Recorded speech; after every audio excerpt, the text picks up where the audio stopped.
Okay, we are live, mate.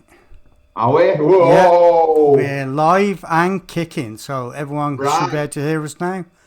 Um, I'm just going to make sure my mic is working before I'll hand it over now.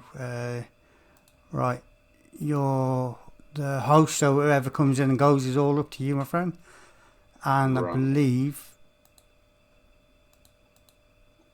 and Good I evening, believe, everyone. Good yeah, evening, Big John it's here. live. Ethno nationalism. So there's nothing wrong with believing in your country in ethno nationalism. The first thing that strikes me is that how many countries outside of the Western world would accept majority rule or being replaced with someone of a different colour.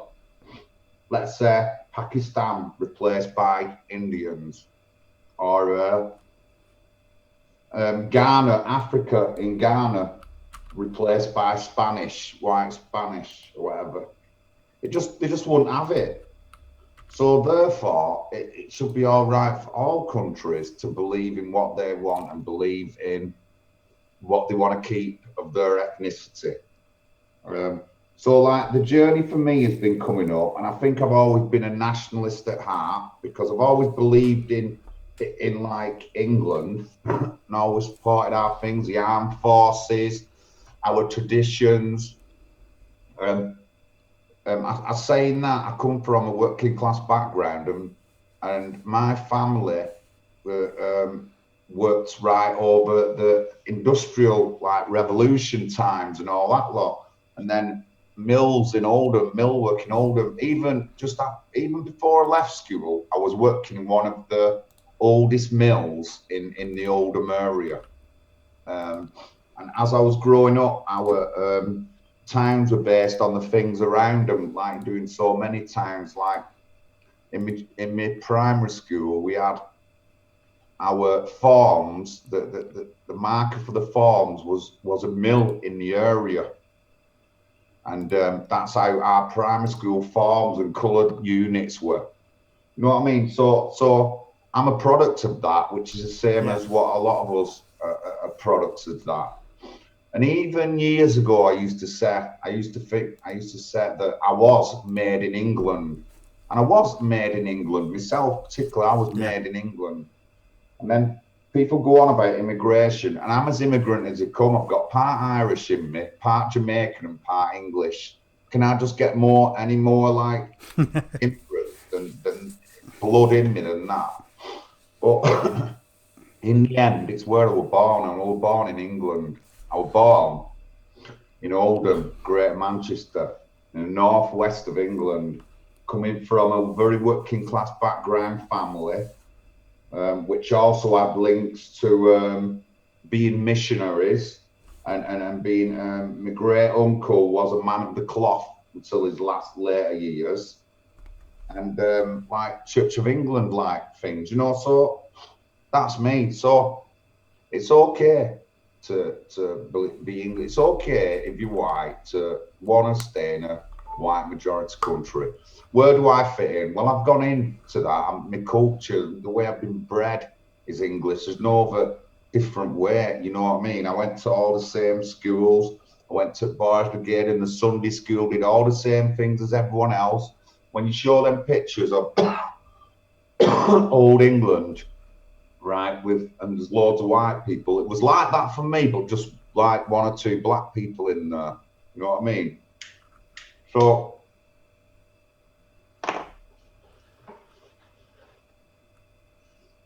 do I believe that we can have Sadiq Khan as even mayor of London? No, because he's not. He's certainly not English enough. He was parents were he was. I'm not sure actually if Sadiq Khan was born in England or wherever, but he's not English enough. He don't No, care about he wants to overrun us with his religion, yeah. and we're not having that. We don't belong to that kind of society. We moved away from religion ruling our countries, See, but now. our authorities are allowing religious freedoms to rule us Yeah. and lay down laws and stuff like that and stop us doing things. Not maybe not so much laying down law, but stop us doing things. I don't want any of that shit No. in my country. I really don't. I don't think anyone should. It's not controversial to say. I don't believe that anyone from another country should come here and then dictate to us how we should live. I think because Definitely not. you've actually made the conscious decision to come here. Okay, you could say, well, my parents, brought me here, and then I grew up and stuff. But then you've always got your home heritage in another land anyway. And I think it's to do with a lot of the stuff that I'm seeing now with the fallout with certain Twitter groups.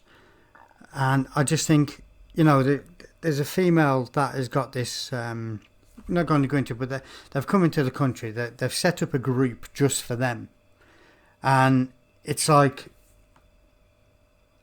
you haven't actually come here to contribute.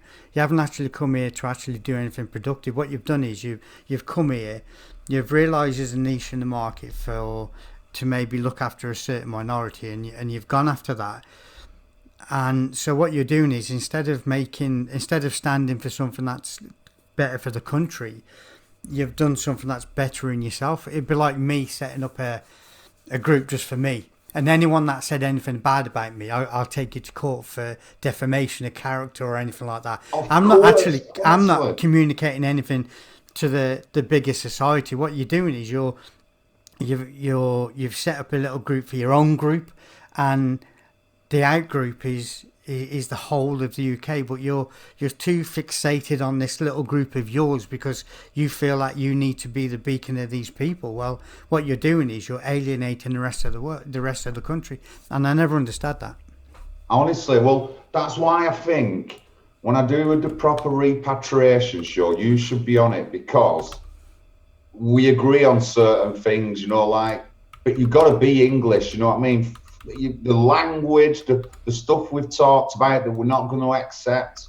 And if I can make people go home without paying them, I will do. But that'll be obviously things like religious things, like thinking that even though something's banned, they can still do it. No, they live in England. If we was in their country, that would not, if something was banned, we wouldn't be able to do it. We just wouldn't be able to do it. Now, but why do Western countries, more so like countries like United Kingdom, have to do it? No, we don't. No, we don't, honestly. And No, I'm going more of that hardcore line. Obviously, I don't want to be just picking people saying, well, you're from that ethnicity, you'll have to go back. I don't want it to get down to that. I want people to go back on their own. There's loads of things we can do. The up-and-coming heavyweight nationalist Jim Edwards suggested to me ages ago, we ban halal and kosher, and then we force on these things and stop religious things taking over us when we don't live in that kind of society now. England was coming away from being a secular society? Let me just get me.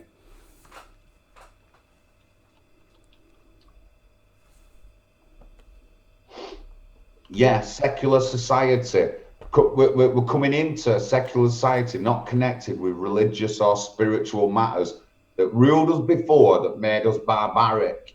We're not like that now, but we still respect our Christian values and the way we got brought up. I explained a lot of times I'm not a practicing Christian, but and other people but I can accept that, and I got brought up that way from a Christian family. My great uncle was a missionary and then a preacher, a man of the cloth for years until the end of his death, just a few miles away. So yeah, religion's in my family, understand that, and I respect it, but we don't want it running our lives, Can you imagine it? Just imagine a company with, say, you've got, doesn't matter what you do, but you've got 100 staff. And you've probably got 15 staff of one demographic, and they got together and they were conspiring against the rest of the company and the rest of the people, and they were there to highlight the slightest little mistake, and they're there. And if that's almost like a union based type thing. you would be kicked out. You wouldn't succeed in a business like that. And so I don't understand why we have to have it on a countrywide basis like that. Honestly, we shouldn't have to put up with it. Even when I go on holiday, I learn a little bit of the lingo on the other side. Then Yeah. once you say it to them, they'll say it to you, and make sure you say it proper. I just do stuff like that. Yeah. And if I moved to another country, I would learn to speak the language. It's simple as. But no, you can't come to Britain and take the piss like loads of people do. I'm not having it. And I mean, I've gone into this, gone into the troubles in Oldham, some of the things I've seen, which is countrywide, the crimes on the way up, and a lot of it is to do with immigration and people coming in. It's simple as the media don't like people saying it, but I can prove it on 100 different levels, and I don't want it. Our values, everything we believe in, is being like overtrodden. I went past somewhere over the weekend, and the building there had been stood up like 100 years. It's not there now, and it looks like it's going to get built over in the quest for making new houses for certain estates in Oldham. Yeah. And I'm like, what the, it's just not, honestly. Good evening, Jay. I'm on, by the way, I'm on Warkettle's channel tomorrow, 8 p.m. If you'd like cool. to sign up to him. Wednesday, Jim Edwards, the up-and-coming heavyweight, the Nationalist, Mr. Jim Edwards, is on Wake Up UK taking questions.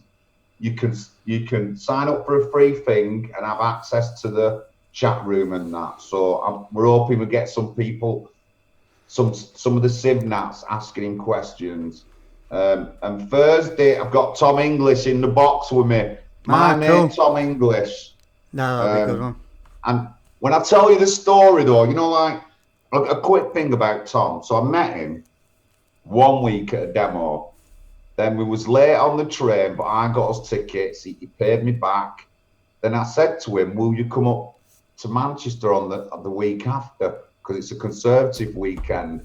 And this is about getting new mates. So I met him one Saturday. So we had about 8 hours with him, including the train journey home. And then the following week, he come to Manchester, and it was me and him versus 30,000 protesters. So the Conservative Conference 2017, the 29th or the 30th of September, started on a Sunday, went on for 3 days. They estimated 50,000 protesters and they estimated 30,000 on the Sunday. And I come down, I met him in Manchester. I had a board. One side of the board had Brexit things on, and the other side of the board had extreme things on, like I don't want no more FGM on a killing, stuff like that. Yeah. And hate preachers and stuff like that. Remember, we'd had Disbury Mosque earlier on in the year. And we walked around and we did videos at the time on Facebook and that. And there was 30,000 protesters. And we the week after meeting him, that was our bonding session where we was being attacked, was being threatened. We walked around the corner of one street, and all the other side of the street was like hundreds of protesters all rushed towards us, and we stood our ground, me and Tom. And I've only known the guy a week. I've only known the guy. That is initiation. That's fucking initiation. And I did go down again on the Tuesday, and I stood outside the Midland Hotel on my own. I bought a fucking megaphone, and I give it the Conservative Party. Then I give it Stand Up to Racism, and I give it anyone else who wanted to have a go at me. And he even had a go at the police as well. And I was on my own. I didn't have it filmed. I was fucking brave as anything, not been drinking. I just thought I had something to say. But anyway, so Tom's on my show. Good evening, JT. Hello, everyone. Cam, Betsy, everyone in the chat. Jay. So I've got Tom English on Thursday. So tomorrow, Warkettle, 8 p.m. Wednesday, Wake Up UK, 7:30 with Jim Edwards, taking questions on nationalism and repatriation. And Thursday, I've got Tom English is in the box with me. So even though I'm mixed race, I believe that all the things that we've stood for, all the things that make Britain Britain, England England, are being eroded away slowly. We are slowly being eroded. I believe in the 2066 through the birth rates. Some information I've seen Ralph put up, and I've done my own calculations. I looked at a couple of other people who've done the calculation, and I do believe it. And I think it's going to be quite earlier than that if we don't do something about the European problem. I'll tell you that right now. 1066 is a very distance away. I think 2066, sorry. I think that was done. That sort of figure was done a while ago. I can't imagine we're already a minority if you take into, people that are here now, the different ethnic groups that are here, the illegals out here that are not on register anymore. So I think when you come to it, I think it will be well below for what they think it is, and that's why I think they're honestly, not going to release it.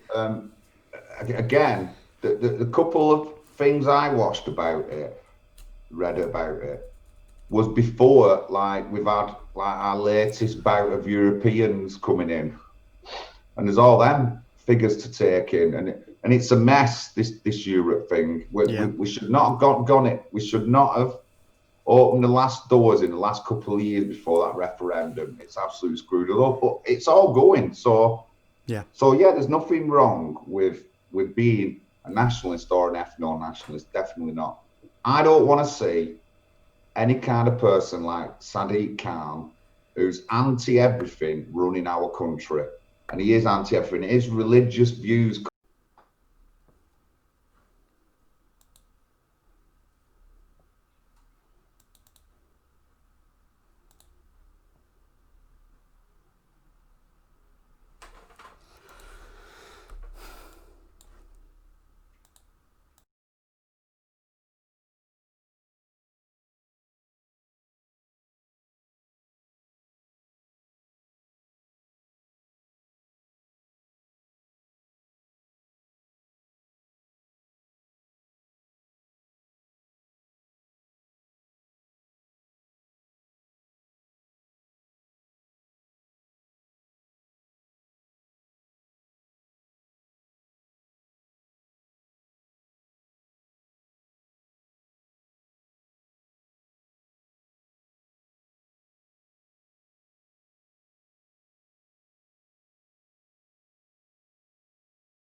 Right, I think that should be there now.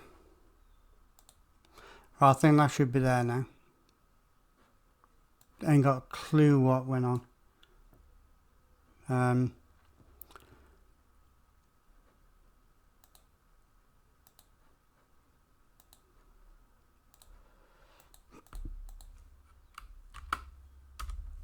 Right, sorry about that. Don't know what happened. Everything just went tits up. So, John, if you're in the... there you go. Click that link, John, and you should be alright.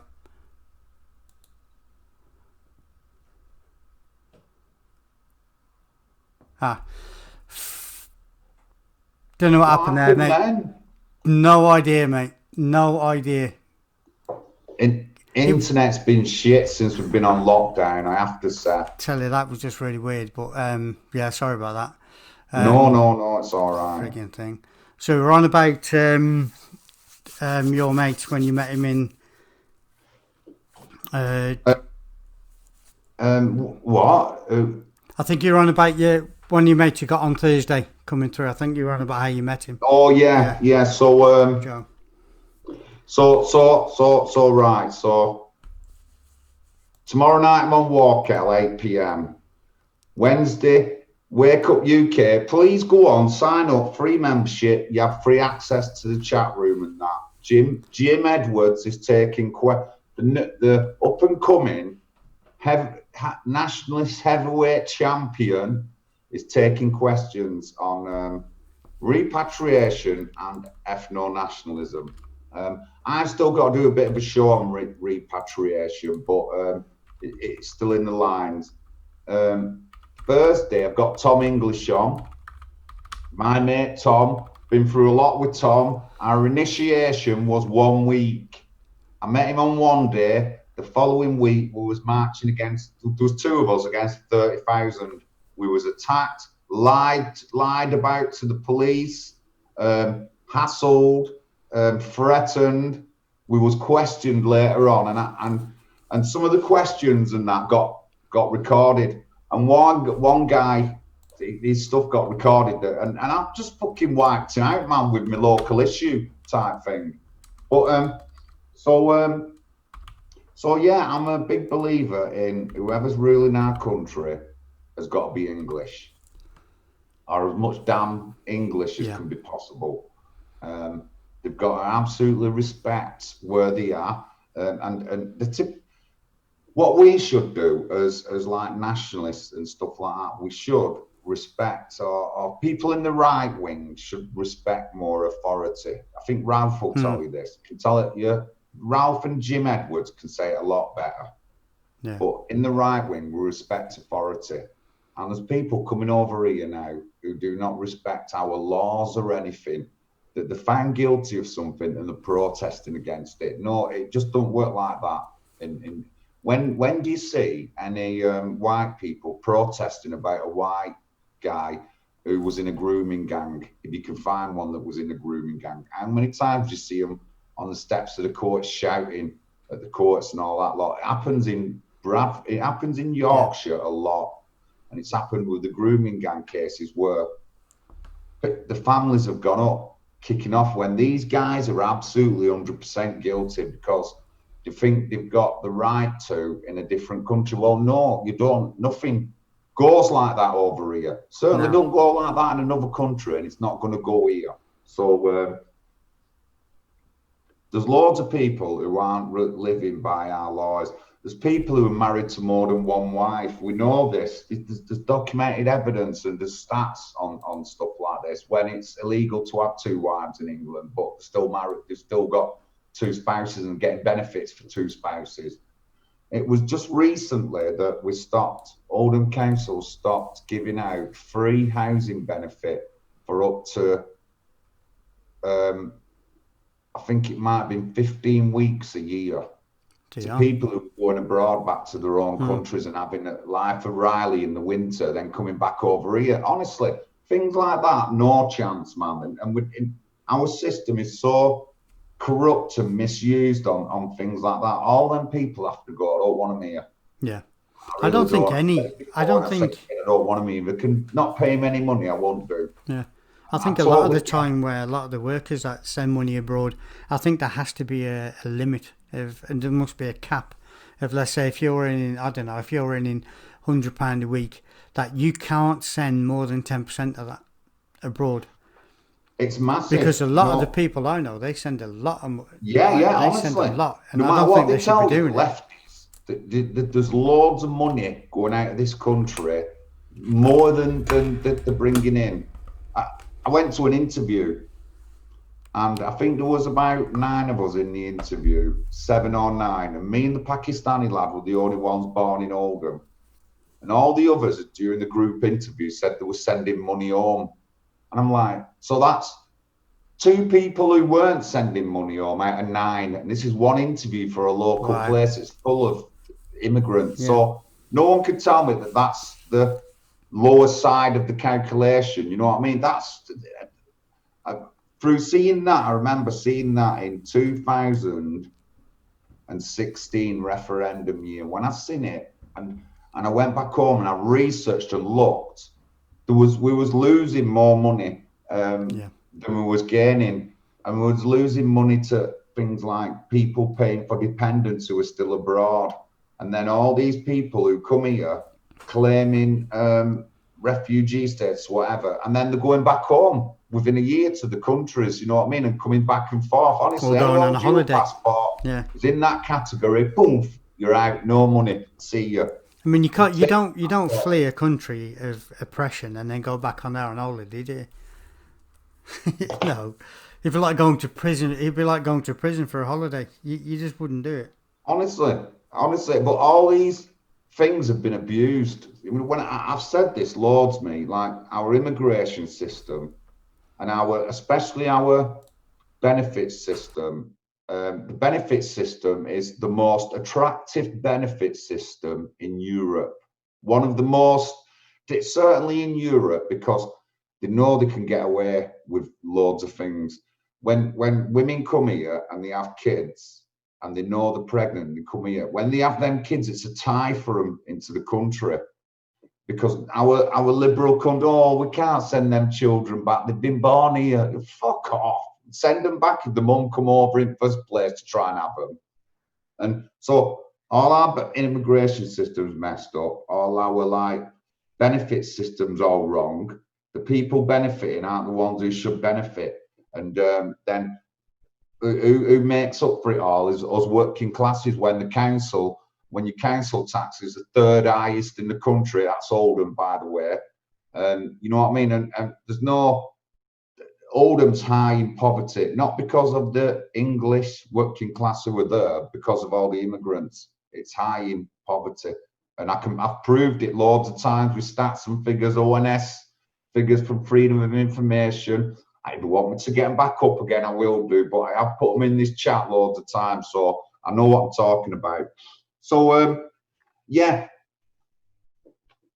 I'm all for it, mate. I'm all for the nationalism, even some of the ethno nationalism, and even my mate Luke, who's black, said that 90% would be an acceptable figure for him for white majority in the UK. And he said he wouldn't have anybody like David Lammy, Diane Abbott, Sadiq Khan running our country. That's what he said, and that's coming from a black guy. Where does this Luke sit on the political scale then? Because the way, when I've spoke to him and the way you speak about him, I would have put him onto the far right.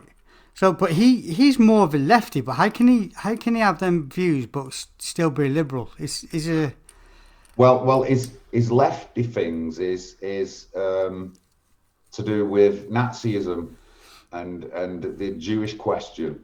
That's he's a firm believer that the Jews were persecuted, etc. This, and all that lot. But I've seen a couple of earlier videos. Thank you, the nationalists.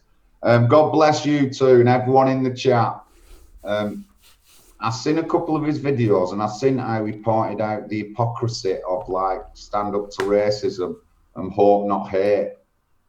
And It's the same hypocrisy we pull them out with, especially me and I. In all the cars, one of the major things in the cars, and 2016, we left the EU. Then there was a demonstration. Everybody was in London except for us. We went. I said to Jim, I want to go to the Stand Up to Racism regional conference. So it'll be 4 years later on in the year, and it was about 4 years. Hang on, January, February, March, April, May. I don't know. It might have been about June or something like that, and they're having a regional conference. And this is in 2017 or 2016. And I went and we took some of the lads because there was one of my focal points of hating the left, the hypocrisy of them lot, like peace and all that lot, yet they'll attack you. And I'd seen loads of these attacks from 2010 right up to 2015 through social media. And I cottoned on to him being against them for the same kind of things. That it says he's better than me, but the same kind of things that I don't get on with him for. So he's not far off, like being a nationalist. I would say he's a lefty, though. I would say he's I mean, he supports Tommy and he hates Islam, so he obviously supports everything Tommy Robinson does against extreme Islam, and he talks about that a lot. But like we've been saying lately, and James and everyone else, is that like the Tommy lot, really, a lot of them are lefties. Yeah, you know I would say a lot of the TR movement have masqueraded as being on the right, but the more and more I see of the fallout from different places, that they're more lefties than I. Yeah, culturally, let's say culturally, the lefties. But like politically, they might be on the right. But I mean, with me, I've always, just because someone just doesn't totally agree with what I agree with, and it might be different leaning, I can put up with that. I think that's one of my qualities, where I'm not too like, well, I've seen it where like, if you don't agree with them, they'll call you names and this, that, and the other. I mean, I put one comment up, and then I got accused of being a Holocaust denier and anti-Semitic, and I can get arrested for it just by putting up one comment. I was like, what the fuck? You know what I mean? That's that is. I mean, these. I know who you're on about that did that, and I think it's, when you look at the left, it's they've got a lot of traits as the TR. You don't have to, we don't. It's about nationalism. So, but you don't have to look at their behaviour. It's, if you're not with us, you're against us type of thing. And you're like, well, what are you for? Well, we want Islam out. Well, when that's gone, what else? It's like, it's they're very one-minded, and there's so many people all towing the same line. They're clouding people's judgments of how bad this country is, and it ain't all to do with Islam. And now you're saying yourself in Oldham, it's not about that, and it's the Eastern Bloc that's causing this. So so to everyone to be fixated on the Islamic question, and I was one of them, until you start looking at the other areas and boroughs, you think actually this is only a little bit of it. Not about these countries, and so but they don't want to talk about that. They refuse to talk, and if you do talk about it, you're a Nazi. So if we was to talk about nothing else but Islam, we'd probably get on fine. But because you want to talk about other things, or I want to talk about other things, you're automatically then you're not in their group, and you're against them. It's crazy. Honestly, it's mad. But so what I was saying before, in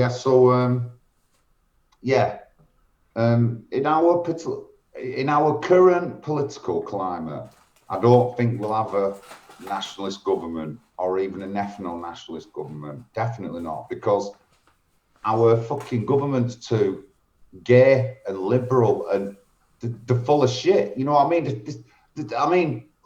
Nationalism, we don't want any more immigration in. They've earmarked 200,000 Syrian refugees coming to the country. You know what I mean? Our government have done that. So they're never gonna they're not going to be able. We're not going to be able to change their stance immediately. So I don't believe in the near future there'll ever be a nationalist or an ethno-nationalist government. There might be some nationalist sort of like values running in, but I don't think it'll be an ethno government. No, I can't And see it either.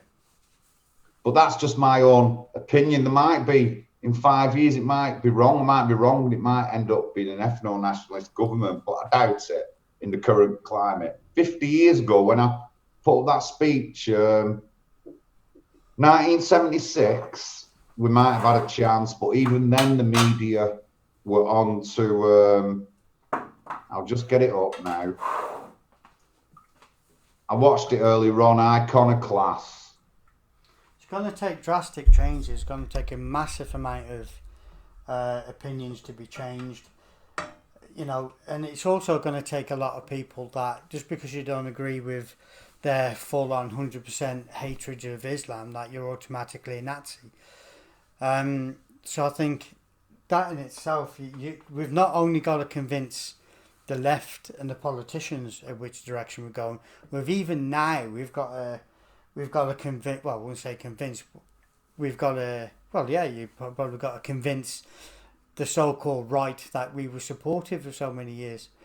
You know, the cracks started appearing, and now all of a sudden, anyone that don't agree with one side of a movement, which they don't really do anything productive, if you ask me, are all generated Nazis now. And it's, you know, how they can call a mixed race person a Nazi just because he sides with certain Yeah, you know what I mean. panels or talks to certain Nationalist, people. what do you mean, no nationalist government? What I'm saying is, I don't think particularly we'll ever get a nationalist government. I don't know how It'd be you think difficult. different. Yeah, it'd be fucking difficult. Or no FNAT government, no, because of our political climate. Maybe in 20 or 30 years, but within the next 15 years, 20 years, I don't reckon. We're just too. If you think I mean, like I said, I'm not saying to not get in, but we might get some nationalist kind of policies coming through. But I don't think we'll get a proper nationalist-run government. But definitely, certainly, some nationalist things coming in. So, so that's not saying that I don't want there to be an ethno state. I just say I don't think we'll get one. And I put a link to the video there that Iconoclast does, and he's an interview with Enoch Powell, 1976. And it's interesting because maybe before that we could have got a proper nationalist government. I think we did have one time anyway, or the FNATs might have gone in, but certainly not after that. I think it'd be a safer place. I think it'd be a safer place because you wouldn't have these ghettos. You wouldn't have people. Honestly, we wouldn't. We would be a lot better off. We had a nationalist government that were out for the indigenous people because there wouldn't be these ghettos. There wouldn't be any of these, you know, cities within cities, cultures within cultures. You wouldn't get that because you wouldn't be allowed to. They would not be allowed to do it. So, in fairness, I think it would be a better climate if we was to have a nationalist government. Because it put us first. Climate. If we go back 50 years, or if we go back to like the late 80s, there was less crime. Since we've had this mass immigration since the 80s, the late 80s, crime's gone right up, drugs have gone right up, sex industry crimes across the board. Not just talking about one or two, across the board is on the rise, and they're still on the rise. And the steep slope is still steep, and in the past 5 years, crime's like gone up that one in one hill, and I can prove that with stats and figures. And the kind of crime, more violent crime, we wouldn't have any of that. We wouldn't have any of it. I mean, as a nationalist government, I'd hope that we'd get some steel going again, British steel, some of the best steel in the world, and now we have ships built in Italy with steel from China. What's all that about? Why aren't we doing it here? Yeah. In our own industry where we had the better steel. Let's get back our own fishing rights and stuff like that. Let's get back some of the fishing industry. It doesn't have to be as prosperous as it was before, but let's get it back anyway. And But at least it'll be under our control. yeah. And I mean, the biggest thing is, I mean, we're having nuclear power stations built and designed by the Chinese and run by them in our country. You know, we fucking made our own one time or another. Sellafield, we didn't have no fucking Chinese build it for us. Because it's easier. It seems to be these governments that we've had. It seems to be easier just to contract someone else. What do they call it? Outsourcing. If you watch a lot of the programs, they get you to outsource everything so you don't make it in house. And it was a strange. I was watching. I don't know if anyone else would watch that, but Dragon's Den, and there was a company there that had prided themselves on making everything in Britain. Everything was made in Britain or England, somewhere in the British Isles, and you know he was and so what he was selling was at a premium, and considering that these people want to do everything for the country and stuff like that, and they're meant to be ethical people that are giving the money out, the first thing they said is, "No, I can't invest unless you outsource. You know, you could make that for half the price if you put it in China." And he was like, "Well, I don't want to do it in China. I want to do it here. We can't back you then because it's." And I'm like, "Wow!" So you've got someone in Britain that wants to create a business, and to get investors, you want him to sell out his workforce, undercut its own people, and just so you can make it for half price in China. It's like, no, that's not what it was about. You know, they brought from us because it was the best, and now you just make do with any old shit. Honestly, that's what I just don't get. Our warships built in Italy with Chinese steel. You know what I mean? You just can't make it up. And that's and it's all to do with money. Yeah, we know we'll save money because we'll get rid of that foreign aid bullshit, and we'll move away from having war so we can get all our troops back here, not interfere with other countries, save money that way. What I would do then is maybe bring in some kind of national service or something in the future years if we had an ideal climate. There's nothing wrong with getting into into the service because you can learn stuff, and one of the major things is discipline and stuff like that, and we don't have any of that discipline in kids. We don't have it, and all the things that we can do on our own without having Chinese products. And I mean, I'm saying that now, but why should I go on about stuff that's made abroad? Well, of course I should, because it's shit quality. And I've taught this to my grannies for the past 5 years, that getting stuff from China isn't always the right way. So when she's with me and we're buying stuff, she looks at the bottom and says, Uncle John made in China, and just puts it back down. So I've guided her over the past 5 years, before all my hardcore demoing, I were already on it with her, is to buy British. And I've shown her on internet where she can look for British bought stuff, clothing and stuff like that. And so I was promoting that with me grannies 5 years ago, before I knew all you lot, before I stepped on any streams, before I did my hardcore run of demoing, a long time before, you know. So I believe in Britain. I believe we can do our own things. I believe we can bring some of our industry back. Yeah.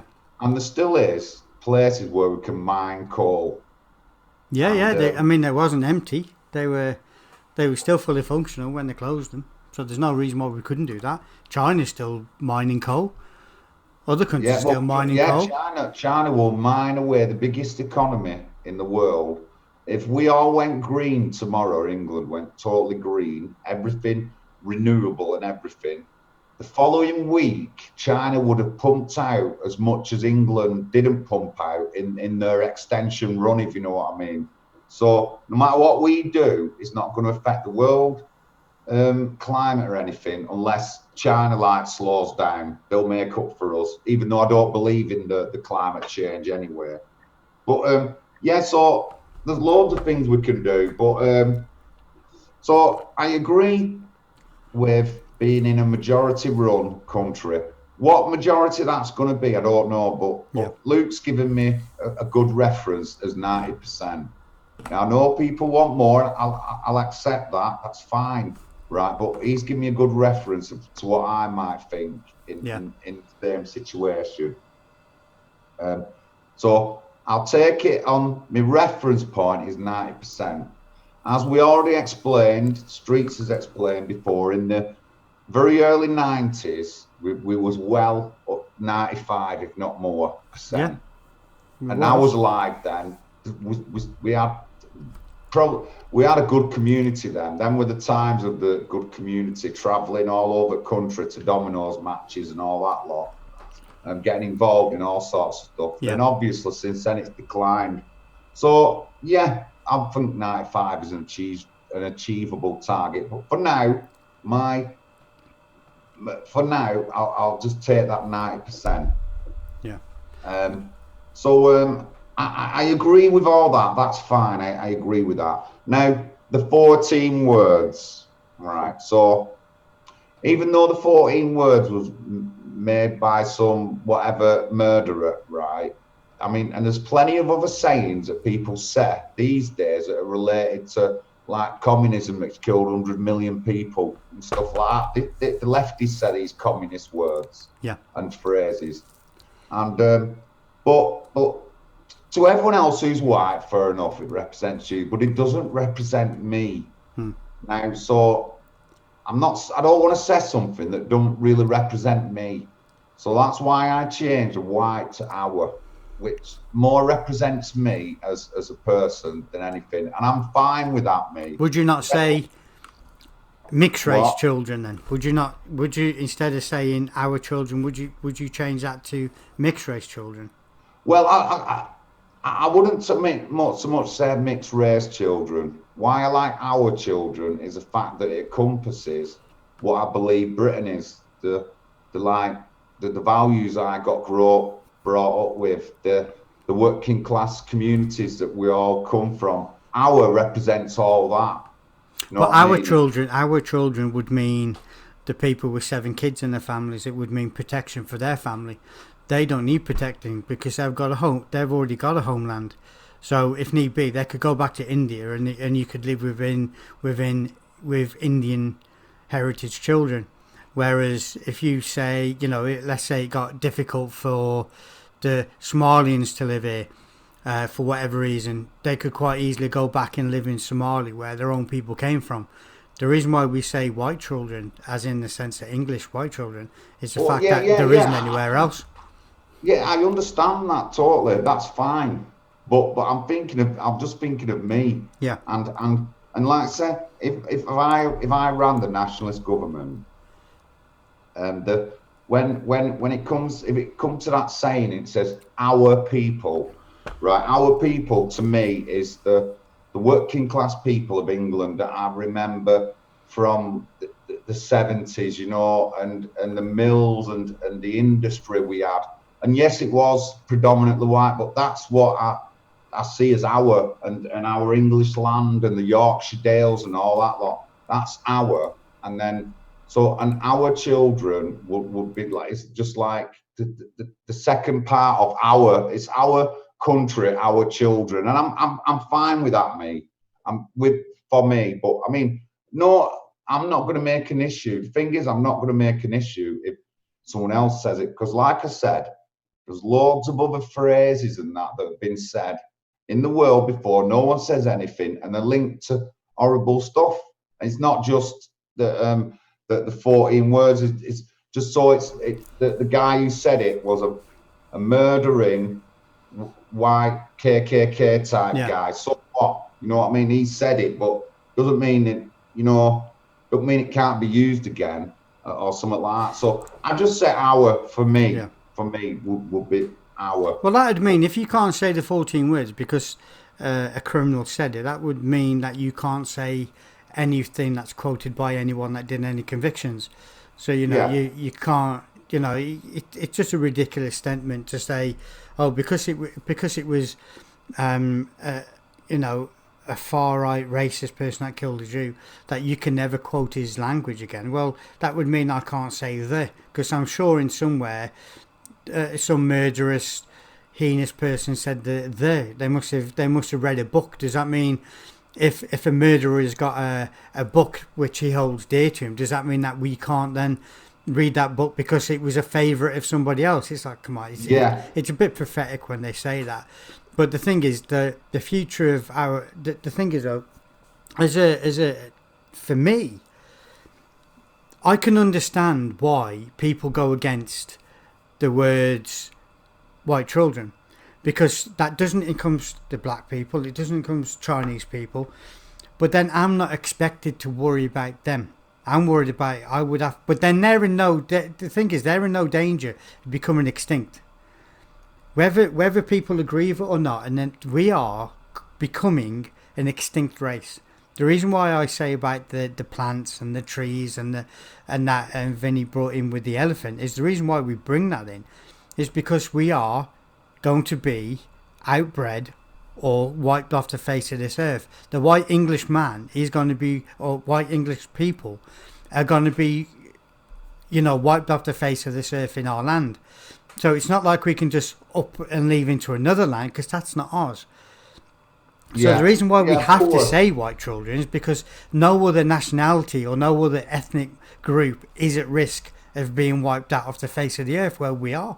And that's the truth. And when it goes to nature and you go plants, I understand totally, because I work like that. That's what I would have. I mean, if you want to make more mixed race people, then more mixed race people have kids. That's how you replenish the mixed race people. But unless white people start having kids with white people only, and to progress our nation, then we are going to be wiped out. There's nothing bad to say that. It's a fact. It's like the only way Indians keep their race is by having kids by other Indians, so you keep that lineage going.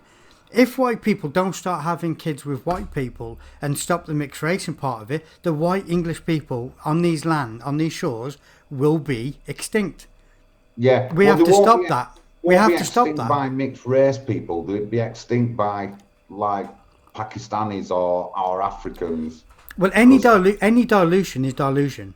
Yeah, I know, but I think the mixed race dilution is a lot less than what we might believe. That that like the communities I talk about are predominantly Pakistani communities, and there's 4 of them are in the top 10 of poorest in the country, and it's not mixed race people who've done that to them communities, if you know what I mean. Well, anyway, but I forgot to say something. I forgot about this. You heard it first off, Big John, right? You heard it first off, Big John. We're on lockdown. So that means there's loads of mums and dads who are at home together or working from home together. I guarantee you're going to have a white baby boom. You what my words next year when you see the amount of pregnancies coming through because everyone's at home. So maybe it might be good for the white race and us English is that we have a lockdown every few years. I'm just saying, you heard it off me, and I want people to remember that I said that. So next year, when you hear that we've had a baby boom, Big John said it. Yeah, but you do realise though, this Ethno nation, you do realise that at some point, right? And now how far-fetched you want to take this, it's entirely up to yourself. But as a race of people, we're coming to a probably 50 to 80 year end, and there won't be many of us left. So the only way to keep our race going is to do breeding programs, just like they do with animals, just like they do with one else. It's not a bad thing to say that. If people are trying to say that's a negative, well, we don't have to do breeding programs. What we do is we get rid of that degeneracy of the LGBT, and we put that becoming a family, and I think that'll be the main. But that's what the breeding programs would be. That's what they would be. You would have to find people that actually want to actively create kids, and because it would be the only way. You think you just make it more attractive at the moment. Having kids is a drain. Yeah. So you make it attractive to have a family, to stay together as something better. And I know loads of people take it. And you know what? Even though I'm 52, if I had the right girl and she'd have kids with me, I'd gladly stay at home, me, and bring them kids up as a stay-at-home parent, you know what I mean, and let the missus go to work. But obviously, we need it attractive for us, because at the moment it's not attractive. It's hard to get your first house. Yeah. But this is it is because this is how much we've brought in. I know. This is I the know, amount of people. So but the reason why you can't afford and to have to bring kids and everything in the world is the same way as I can't. I mean, I couldn't now. I'm only 43. I'd love to have another one. I can't afford it. Whereas some people that come here don't give a shit. Whereas where the problem is, we are going to have breeding programs set up for white English people, so they can keep the heritage of whiteness there. Because if we keep dilution of the way we're doing it, we keep bringing people in, and a percentage of them will mix race, and then we'll have more coming in, a percentage of them will have mixed race. You will get to the point where you will have to instill some sort of not United Nations step in and say, whoa, hang on a minute, the percentage of white English people in England now have got so low. If we don't use this as protective species, which a protected race, they will be eradicated across the whole face of this earth. Now, we do it with every other animal, we do it with plants, I've said before, so we will get to a point of what is. The question is, what is that point? What is that point?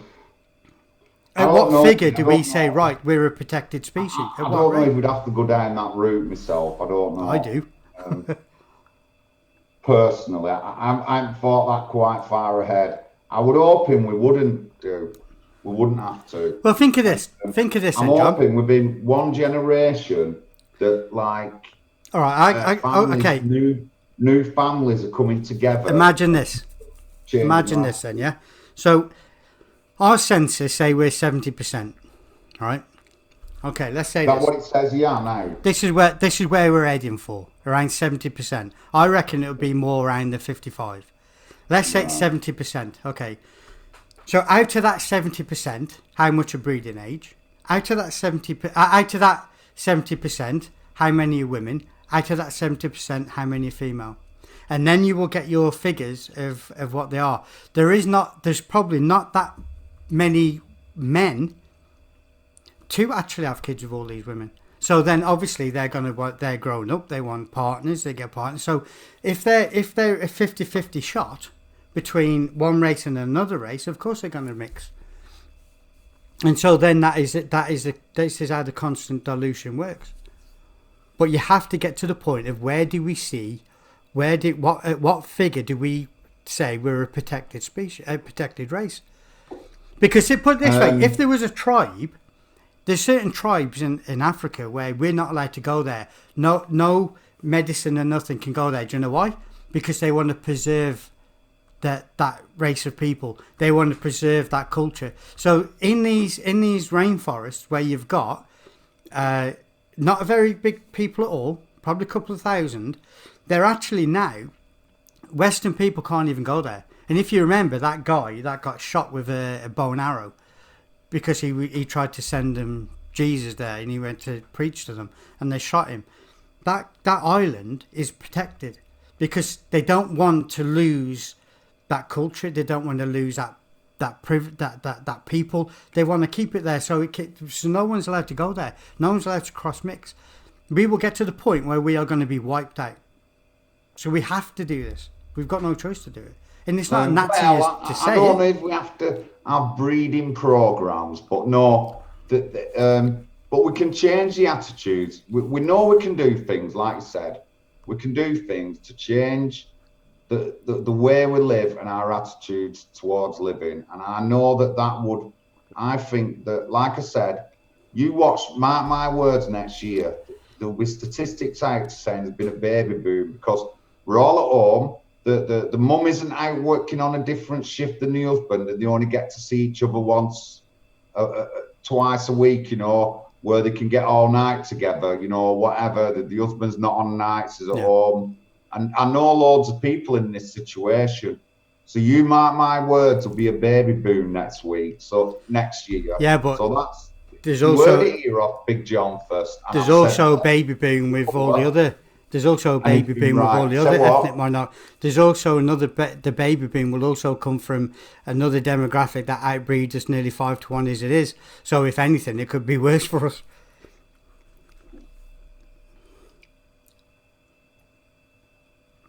When I say breeding programs, I don't mean breeding programs as in farms. What I mean is we would be classed as a protected species, and so we were a protected race. Sorry, and so we would actively look at preserving that, just like we do any other culture in every other Yeah, race. which we said we would do, because Yeah. we'd be straight away our schooling system had changed, and we'd be promoting more of like the community and things about England and stuff like that. So there's a load of avenues that we can take in to go to it. But Yeah. yeah, I'm more or less, I agree with you. I definitely agree. I'm looking now. I'm going to try and do some research on like protected species, but try and find something similar to us, and maybe look at stuff to do with Australia, because they've got some details on Silverback like, gorillas are protected, dolphins are protected, the white bear is protected. They've got to a certain level where they have to be protected now, and so they're put into captivity so they can breed. I know this is like far-fetched, but the question is, at what percentage do we have to be of a white English people across the whole face of the earth? At what percentage do we then say we need some sort of protection? At what figure is that? Because every other creature, plant and everything in the world has got that already, of course, yeah. but we don't. What about European Americans are about to be less than 50%? What's a European American? Do you mean in overall?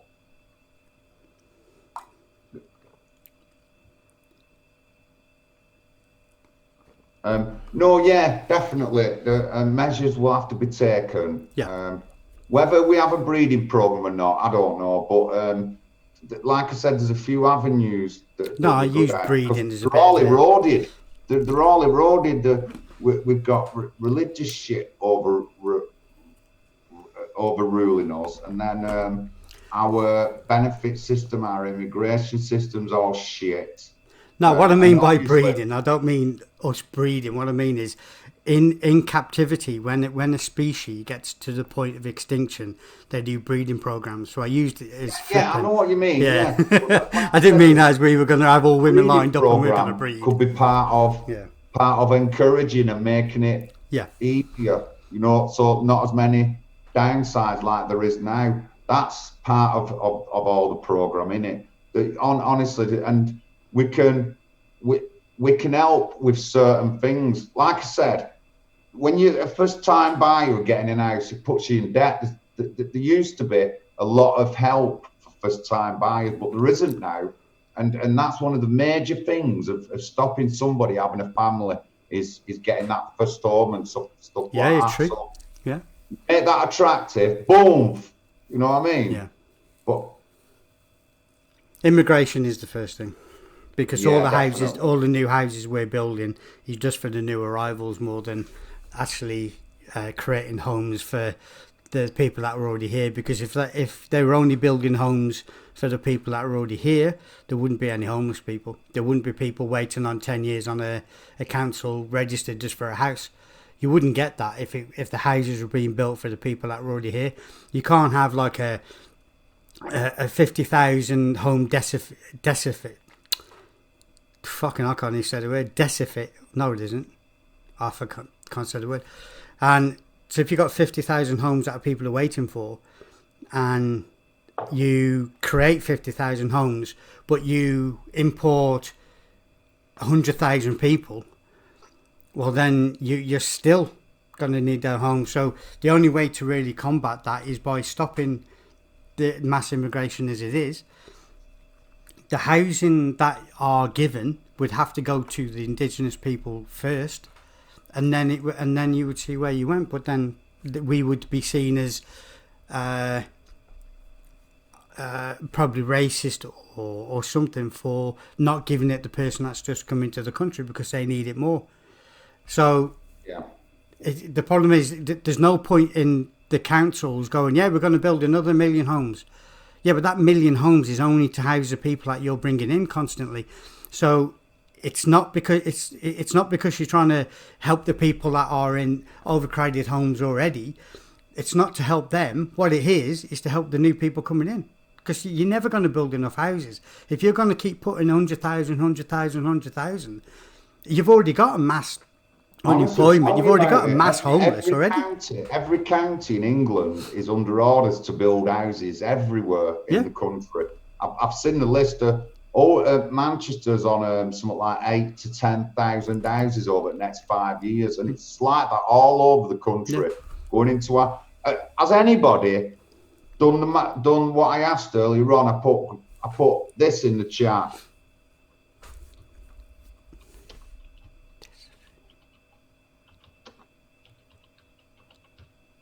Granville Wilberforce. Lawrence, has anyone done any research on it? Please tell me that Granville someone's done some Wilberforce. research, because I'll be annoyed if not. Granville I'll be annoyed. Wilberforce. There's fucking 2 names of great white men in there, English men, and none of you cunts know anything about them. I'm ashamed. I want some research done on them. I'm ashamed. 2 of them names have linked to white English men who've done stuff in the past for people that's good, honestly. Granville Sharp.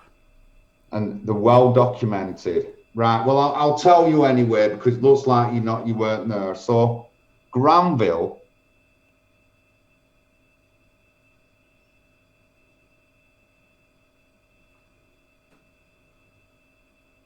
Not again. I think the network's gone again.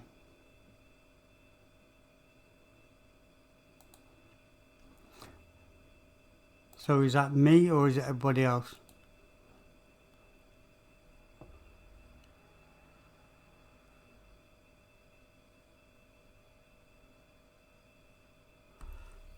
Fuck's sake.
Yeah, that's me clicking if you can hear me. It's the network is don't know what's going on, but the network is terrible. I haven't got a fucking clue.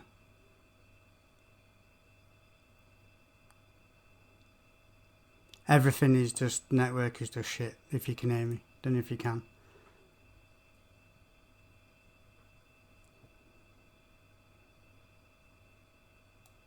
It's fucking ridiculous. It's starting to piss me off.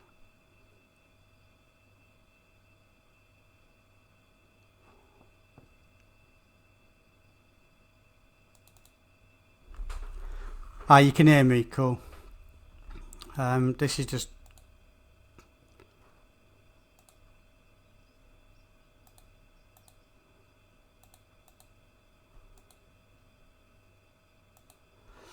It's doing my head in. At least you can hear me anyway.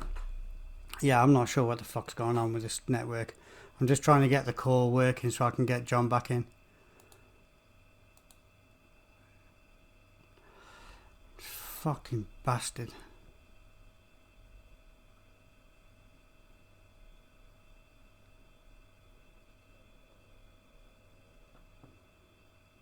I just don't know what. Yeah, I know, yeah.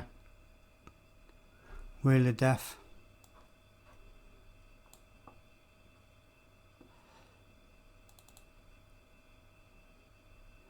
Now my old network, my old internet's down. It's not just Discord. Internet's down.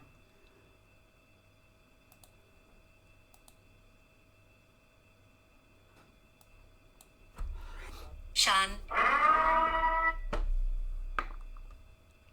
Yeah, it's the internet that's down. I'm just trying to reconnect now.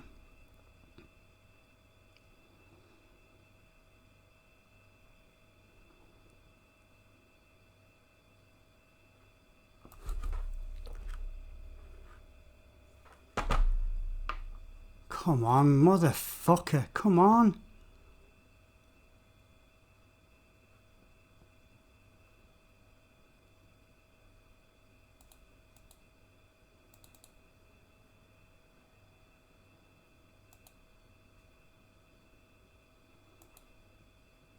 Oh, this is fucking winding me up.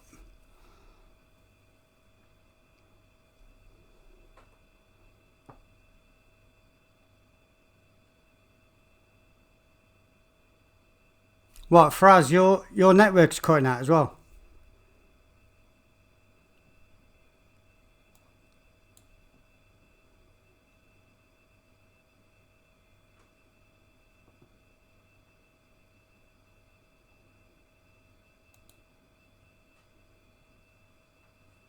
Yeah, I'm on Virgin. Yeah. And it's killing me, honestly.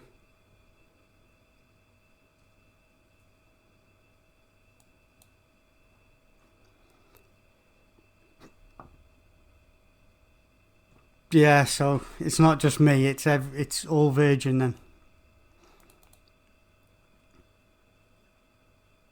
Yeah, Mad Fraz. Yeah, I'm on Virgin. Yeah.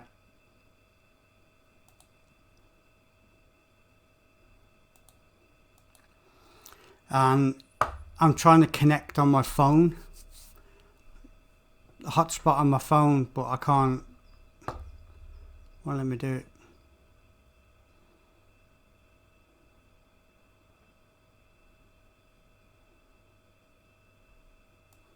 This fucking. Oh.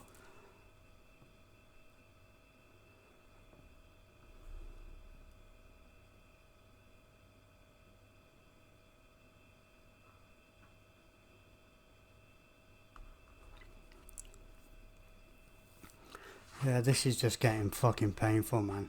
Getting really, really, really, really, really fucked off.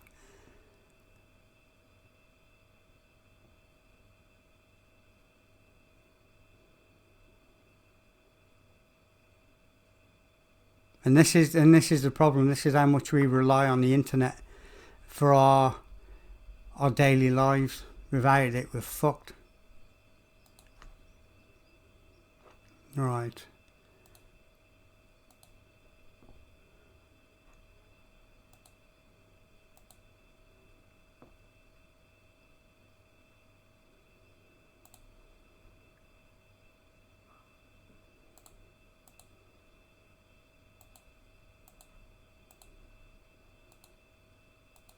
Let me try something else.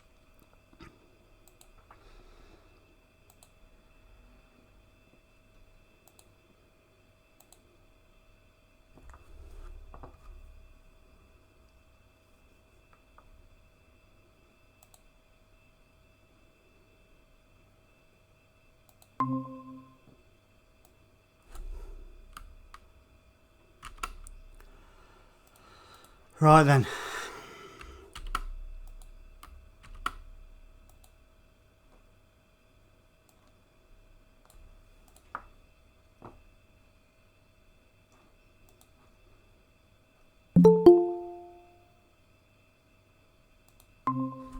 How's it going, John? I'm good. What's I've had up, man? Fucking hell. Virgin's kicking my arse. That's what it is. It's it keeps going down, but a few other people have said the same thing. Well, actually, a few people have said it. That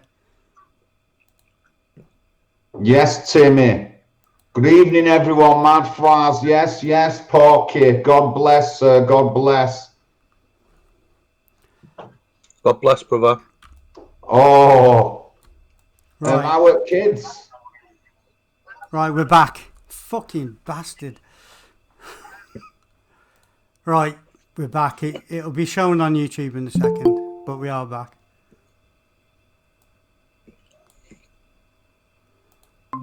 What's going on now? It's not let.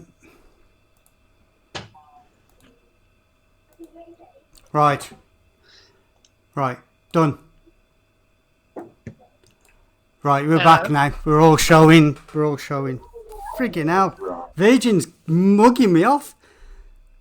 So did I finish what I were on No. about on the names? No, on them two names that you going through. Right. So let me do it again. Right. So William Wilberforce, English, Yorkshire, Christian. He was like the leader of the group that abolished the Slave Trade Act in England and then in the British Empire. He did get it passed through Parliament, and they said they'd do it, but they'd take time in doing it. So straight away went back on the campaign. 15 years later, stopped and ended. The Granville is his name is what's it called now? Granville something or other. Another prominent English campaigner against the slave trade. Also, he fought for the rights of the first 13 American colonies, the first 13 states, and is revered in Sierra Leone. He's revered there by the people and everything as helping them come out of the slave trade back into it. He's revered by them. Okay. He's not just someone they know about. They've got fucking statues of a white dude in Sierra Leone, right? Okay, and you know, I'm not. This is a. If anybody wants to look at the information on William Wilberforce, please do. But this is all historical information. So my dad's name, Granville Wilberforce. Where does the Lawrence come from? The Lawrence was the first, point of fighting were an anti-slavery town that was run by the free people or whatever was attacked and burnt down. There was only one death, and it was the death of the guy who set off the attack, and that's called Lawrence. So bit of history there for me, but please note that Granville is a revered, not just somebody they know or just some guy in paper. Is revered. They got fucking statues of him in Sierra Leone. So that's the history of me dad's names, by the way. Related to two great Englishmen, and one was a Scotchman. Where's the other guy? A Yorkshire man.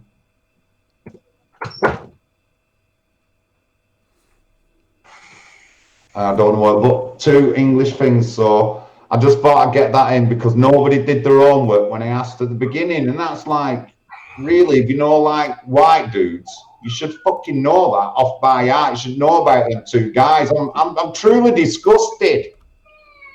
Porky, how come you didn't know? You must have known, Porky. Am I in the group? Yeah. Yeah. What area are you talking about, brother? I was just typing. No, my dad's name is Granville Wilberforce Lawrence. Right. You talking about Jamaica? No. Oh, right. Okay. Granville is a white English guy who was one of the chief campaigners of the anti-slavery movement. Right. And William Wilberforce, he was another one in English history, another white Englishman who was another senior member of the group that ended up forcing the British government to take the Anti-Slavery Act. Yeah, Granville Sharp, wasn't it? Pardon? The guy was called Granville Sharp. That's the one. That's the one. That's the one. And he fought for the rights of other people. And that was back in 1735, man. So it weren't just in the 1800s. It was. No, it weren't. It was before, yeah. Honestly, Yeah. so them and my dad's the historical relations to my dad's name, and that's why my dad was named by them guys or whatever through the family. And Lawrence was one of the first a town attacked and destroyed just before like all the slavery riots and all the fighting that happened in the Americas. So just some interesting stuff about my dad's name relating to great English white people, but yet like just took England to do his quick stuff there, and he'd come in late and he'd got it, but no one else did. It just makes me laugh. Sorry, I'm being alright to laugh.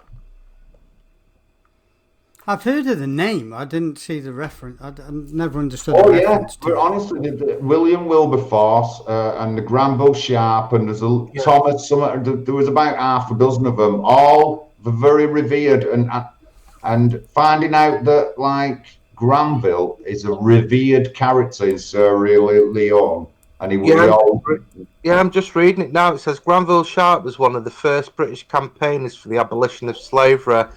He was also involved himself in trying to correct other social injustices. Sharp formulated the plan to settle black people in Sierra Leone and founded St. George's Bay, the forerunner of the Sierra Leone Company. So yeah, he got land for them back in Africa and tried to get them to repatriate, didn't he? Yeah, honestly, I'm not making it up. This is why my dad's called these names, because of these dudes. You know what I mean? And then people shouldn't even question me when I bring up shit like this. You know what I mean? And I knew this, but I was just waiting for the right time for it to come out. And, it says he was a biblical scholar, a classicist, and a talented musician. A lot of I think the majority of them were Methodists, weren't they? That ran for the abolition of slavery. The Methodist. That's why the Methodist Church, in particular, has quite a large black following, because they were the first to run against slavery, weren't they? Yeah, exactly. So just some pretty historical like stuff, and it's involving slavery and two white Englishmen. So you know you can't get. I can't get more into who I am through the things that are in my family, like my family names. You know what I mean? It's mad. You know, I can imagine white people or people that were slave masters, whatever, said to the likes of Sharp, "What are you defending the blacks for? I mean, you're not even black." And this is like one of the things that Ralph comes across a lot, doesn't he? People say, "Why are you defending the whites' right to self-determination? You know, you're not even white." But it just goes to show, you know, play the argument, not the man. And that's one thing I'd say is a lot of people jump on his, you know, on the colour of the skin as opposed to the message. I say that as well. Look at the message, not the man. Yeah, play the ball, not the man. How many white people did you see protesting in America for equal rights, segregation, and end of slavery? A lot of white people, you know. Just look at the smelly bastard that goes advocating for brown people. Everyone puts him up as like a beacon. Yeah, nobody ever says to win. Have you noticed nobody ever says to win? Yeah. As a white guy, why are you defending the black man? They never do that. No. Apart from that black guy, Raheem, that time said to him, "What are you defending us for? We can do it ourselves." Yeah. You know what I mean? But, you know, we said it before, you know, look at the message and not the man. And I think if we'd have done this a long time ago, there wouldn't be such a thing as a Tommy movement. There would be something called a movement. The man takes centre stage and the message gets lost. And that's a problem with a lot of it. Yeah. It should, well, this is it. Any cause should not. The cause should be bigger than the individual.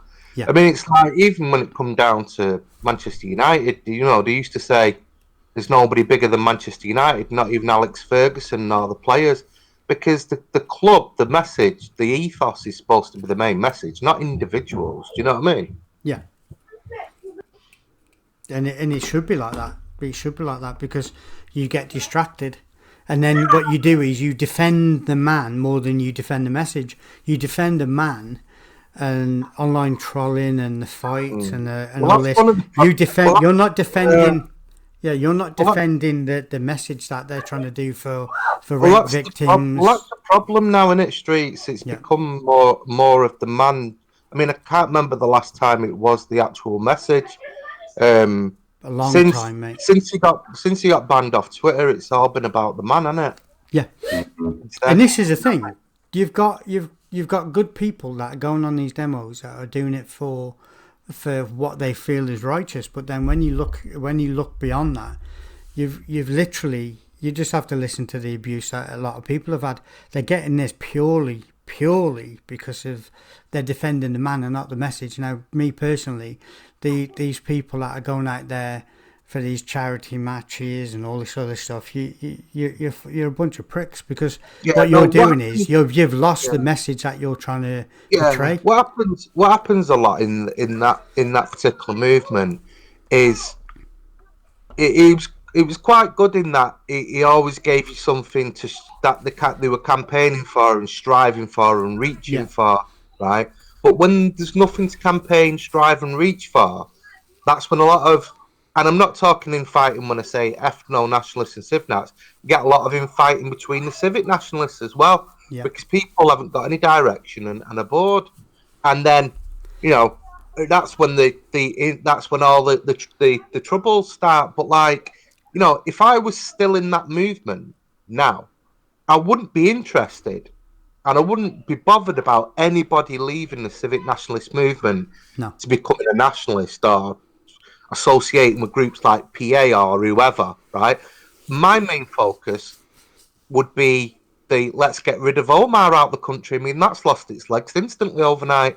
And this is the thing. It's like there's all this energy that builds up into this one big thing. And then overnight, it just disappears. And people are left like sheep without a shepherd. And honestly, and that we should direct do more of them like little local actions, you know. And that's how I direct myself. I build my energy up. What's worse? Punching an old lady in the face and coughing in the face, right?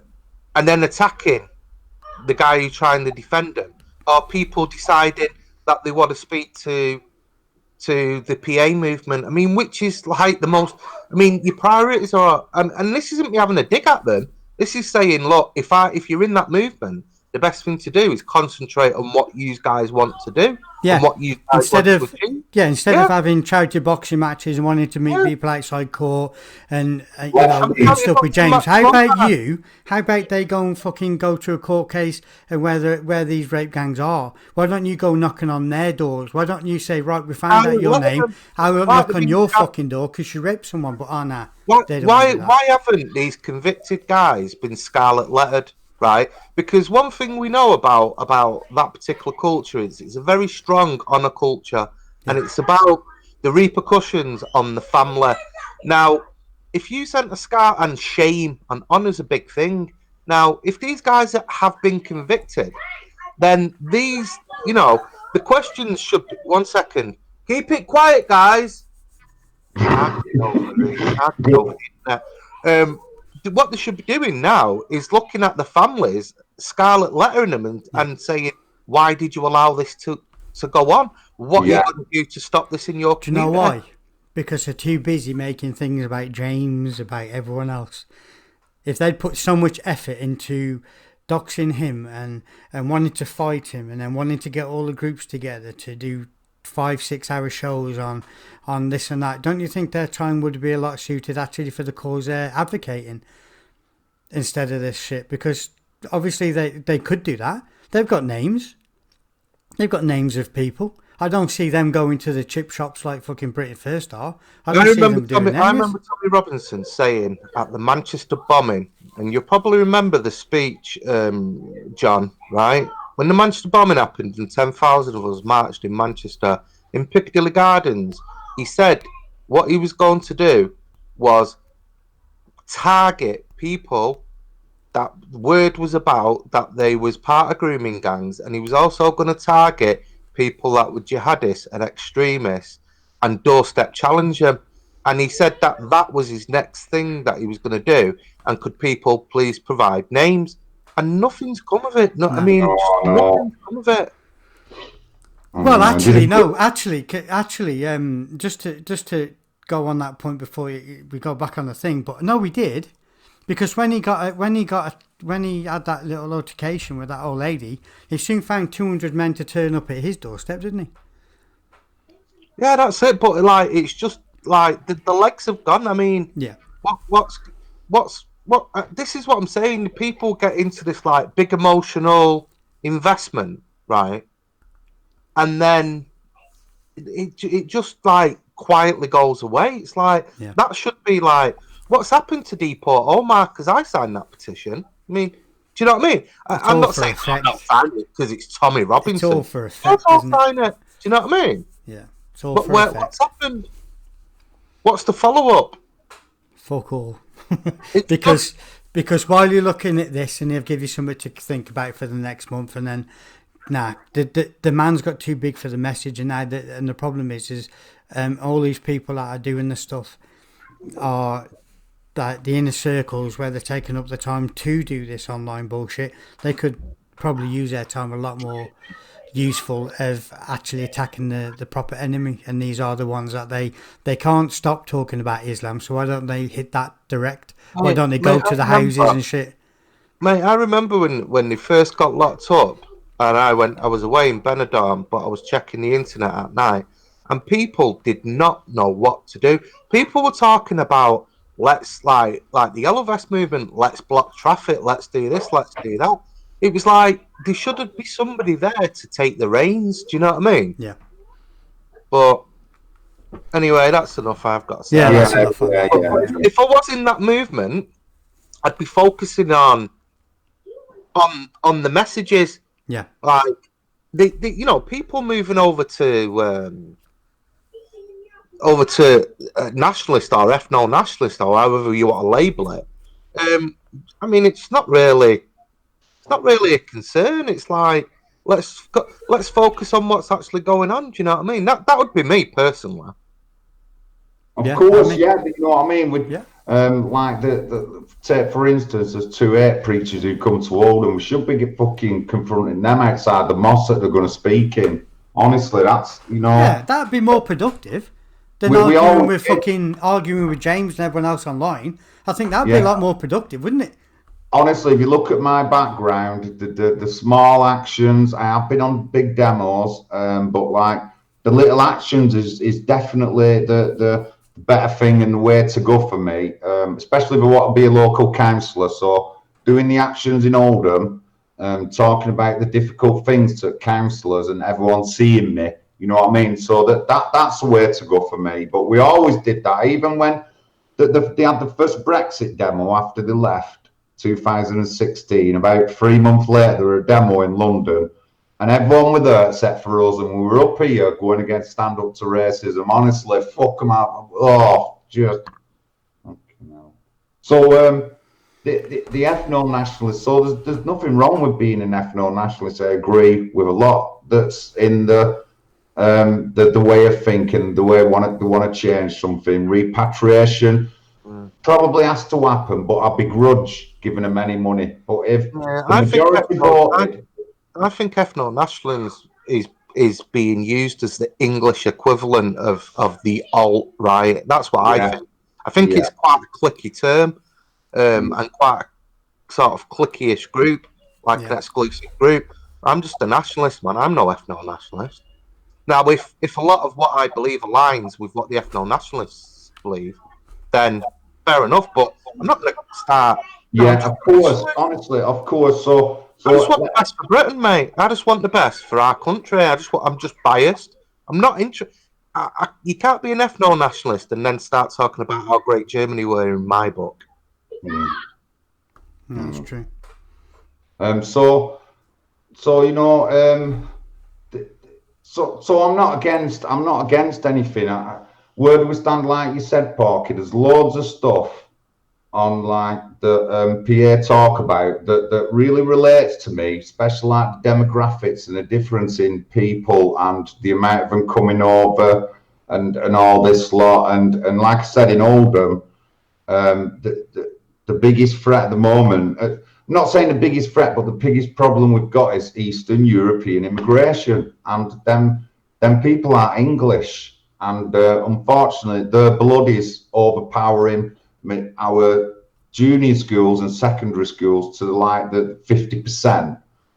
We've run out of, so them are my issues, and not so much the Islamic ones. And I've never been on the Islamic trail. I've never held the Quran. I did actually burn the Quran once when Jada said, "What do you want me to do with this book?" Britain First demo in Rochdale, and so over all the crowd, all the 300-400 people there, you could just hear me say, "Burn it, burn!" But that's the only time I've said it. But I don't do shit about Islam. I don't blame that. It's our councils and stuff like that. That's why I want to get into counselling and change the way like the working class communities are run. Go for more after the lockdown. We're going to be doing the LGB. We're going to be doing the school gate campaign thing. I know Tommy said he's going to do it, but I said I'm going to do it before officially a couple of times. And I've also got on to the woman who organises it all and land out flies and that. So we're going to tackle that after the lockdown. So don't forget, tomorrow I'm on walk at 8 p.m. Wednesday, Wake Up UK, Jim Edwards, a new heavyweight nationalist up and coming champion of the UK, of Manchester at least, is going to be answering questions on repatriation and nationalism. And Thursday, Tom English is in the box, and we'll get an update what's happening with Tom. If you remember, he was Kim was arrested and kept in overnight to do with Anna Rothery, the Liverpool mayor. Remember that name, Anna Rothery, because we're going to be doing some stuff on her soon. And there is a couple of videos out, I think one's on James's channel about Anna Rothery, and he's with me on Thursday. But what time are we on now? 10 to 8. Oh. So yeah, so streets, yeah, interesting stuff. Honestly, our benefit system is like so attractive to people that they're coming here for it, and they're absolutely taking piss. The Manchester Bombers family got hundreds of thousands in money and got his education paid for, and he went blowing up 22 people, went getting radicalised with his brother and went blowing up 22 people. Honestly, that's our money. £3.2 million given to 5 members of the Rochdale rape gang to do with the 3 girls scandal, to fight deportation. They lost and they're still here. Honestly, our government, our authorities, our local councils, I can't believe it, honestly. It infuriates me every time I think about that. Someone's put civic nationalism is semi-skimmed nationalism. Here's what I think about civic nationalists and nationalists. I'm with England on this. I don't class myself as ethno. I'm just a nationalist. You're either for a nation state or you're against. And if you're against, then you're selling out your own people for your own self-worth and self-loathing of wanting to be accepted among your so-called peers. Most people, if they're true to themselves, would like a nation state just like every other country. And most people that seem to have the biggest ideas about how we should and shouldn't do things, one are foreign, and the next one is most of the people that have got also big ideas of how we should and shouldn't do don't even live in the UK. So they used to. They are English, but they don't live in the UK. So the country that you believe that we should just live and let live and give everything away, you actually live in a white-dominated area in another country. I'm just wondering if that area that you live in, that you've moved to in say in Italy or somewhere, if that was dominated by Islam or third world, would you still live there, or would you move somewhere else where it was white? Because it's quite easy for people to keep country hopping to white nations and then say that we should sell out our own people. It was funny when we're on Wake Up UK and Mark Collett were on Elliot's show. Jeremy Poole were on, and he were questioning him about repatriation and people in the country. And Jeremy lives in Spain with his family. That's it. Okay, so he's in Spain. So Spain's a white-dominated area. So let's say if you move to Spain because of you could see the state of the country with gangs and all this stuff. Imagine if that area that you live now in turned into parts of Brixton. Would you stay there, or would you like to? I love this diversity. Full of shit. I mean, for me personally, I mean, nationalism is nationalism, like you say. I mean, it shouldn't have to be labelled ethno-national. 1 second, guys. Sorry, 1 sec. That's right, it's not labelled, mate. No, you're right. It shouldn't have to be labelled. Yeah, it should be. It should just be a natural. I mean, it should be like nationalism should be obvious. Do you know what I mean? It shouldn't have to be like I'm ethno-nationalist. I mean, you should be for your nation. Who are the people of your nation? The indigenous people. I mean, it's like it's not rocket science for me. I'm going to. I don't know if anyone wants to do this, but when all this lockdown's finished, I'm going to pay, right, for 3 people, my own money. I'm going to pay to pick them up from wherever they are. I'm going to take them to where I live and where I grew up, right? And I'm going to ask them seriously in their face, except all this cookery that goes on with online shit and freedom for everyone. I just want everyone to be nice and happy. I'm going to take them to 3 areas, right? And I'm going to say, to look at them straight in their eyes, do you want this for the rest of the UK? And I'm going to take them to certain places and go, do you want this to be everywhere? Because unless you do, if you do, then you are truly a sellout to your own people. If you don't, then you need to join us. And these people that hopefully, and I'll email, there's 10 people I want to email. I want to get them all together. Not all of them, only 3. And I'm going to take them to 3 places. And I'm going to drop them off there with me. And I go, this is the state. Do you agree with diversity as our strength now? Go and walk in that shop and ask them to go and do for something. See what reception you get. Go and walk down that street. Right? Just go and walk down there. On your own. Go on, see how much diversity is your strength. You won't be able to do that in Oldham. No, hang on a minute. So all these little people that keep saying, oh, well, freedom, it's diverse. Bollocks. Come with me to these 3 areas and I'll pay all expenses paid. All right? It'll take 2 days to do it. I'll go there because I know the people there anyway, so that's why I'm going there. And then let's see how you fucking love this diversity, you sellout bastards.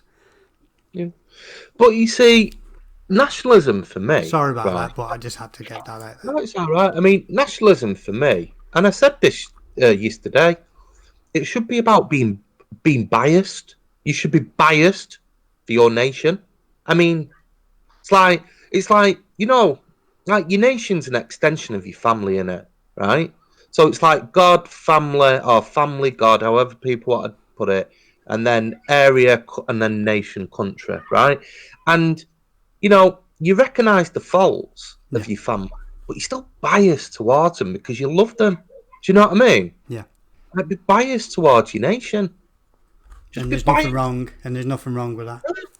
No, it's biased. Well, remember, it's all to do with like they just don't want us to think like that. You know what I mean? It's just up to us to change it. And no, but there's an element within this nationalism movement at the moment, particularly like the ethno-nationalism side, where there's almost like a talking down of Britishness and Englishness. And I'm not going to go into detail, but anybody with eyes can see, and anybody with ears can hear. Do you know what I mean? Be biased towards us. Yeah, let's not talk about the greatness of other societies and other countries mean, patriotism is about your nation, not other nations. Do you know what I mean? It's like I'm not interested in the French. I'm not interested in the Germans. I'm not interested No. in the Italians. Do you know what I mean? I'm not interested. I'm not interested in it. But the I'm not only the only pan-European. difference is No, I Listen, say I of don't course, like. honestly, Listen, I'm not a pan-European, but I don't want Europe to be like taken over. You know, I'll stick with my European brothers. I'm not pan-European first. I'm English first, then I'm British. Do you know what I mean? It's like, and I'll never put Europe before England. No, Never. no, Never. definitely not. I totally agree. No way. And we can't be in the wrong to think like that.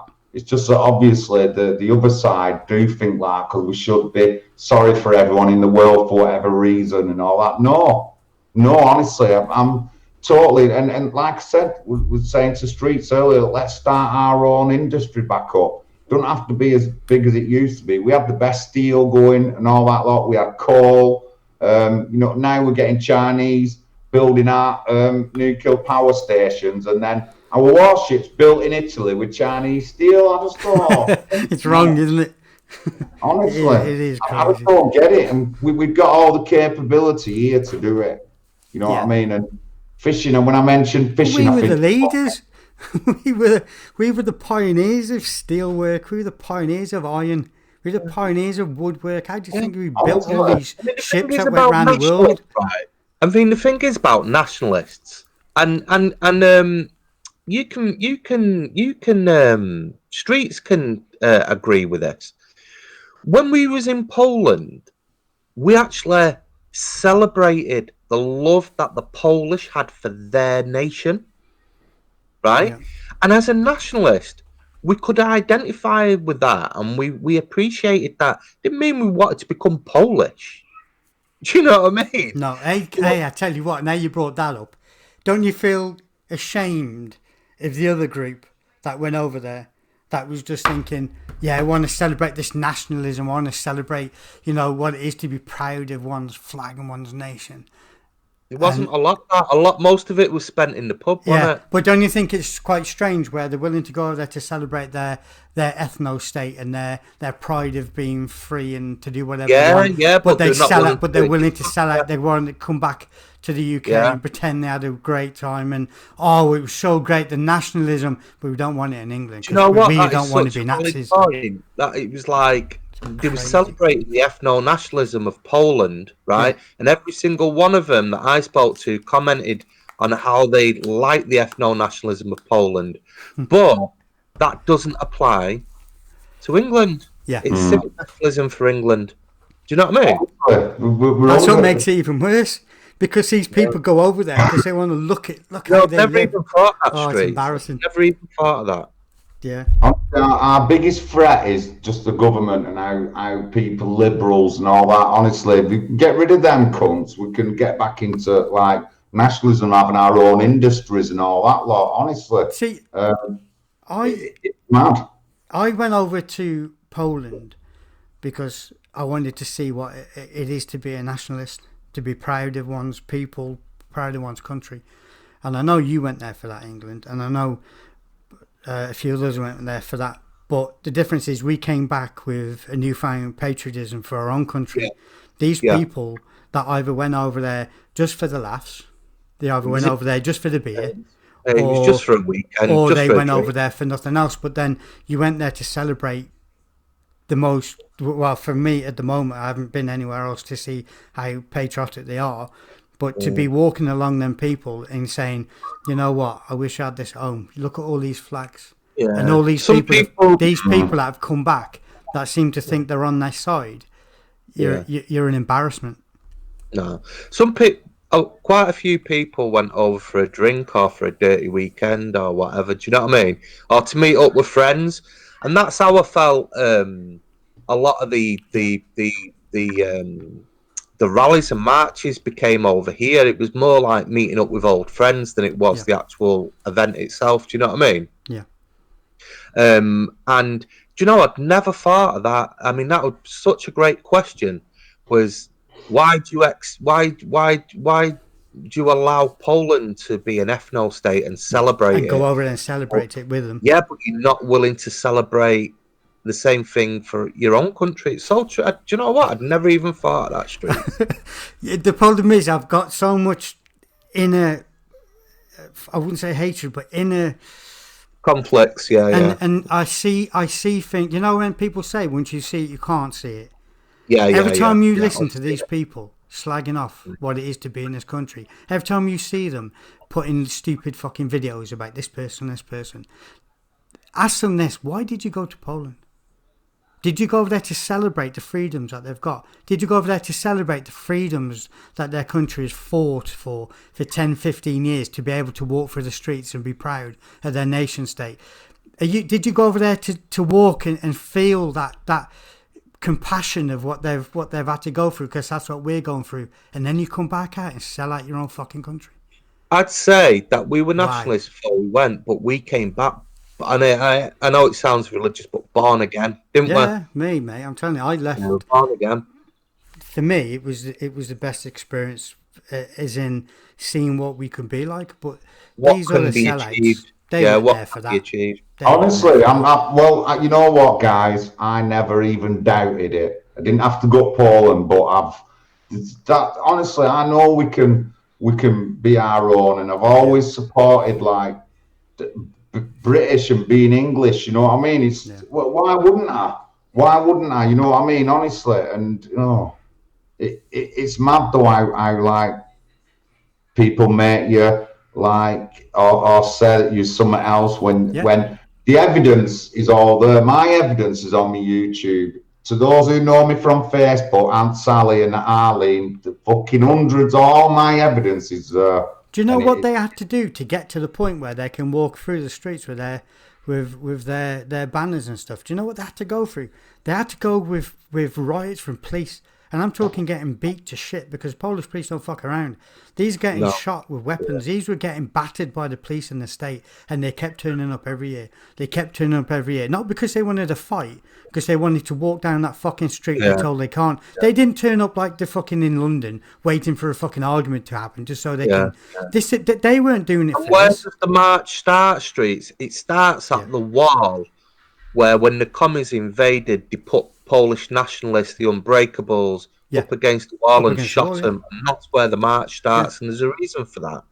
Yeah, that's what I mean. And it's like, I've got goosebumps now just thinking about going there.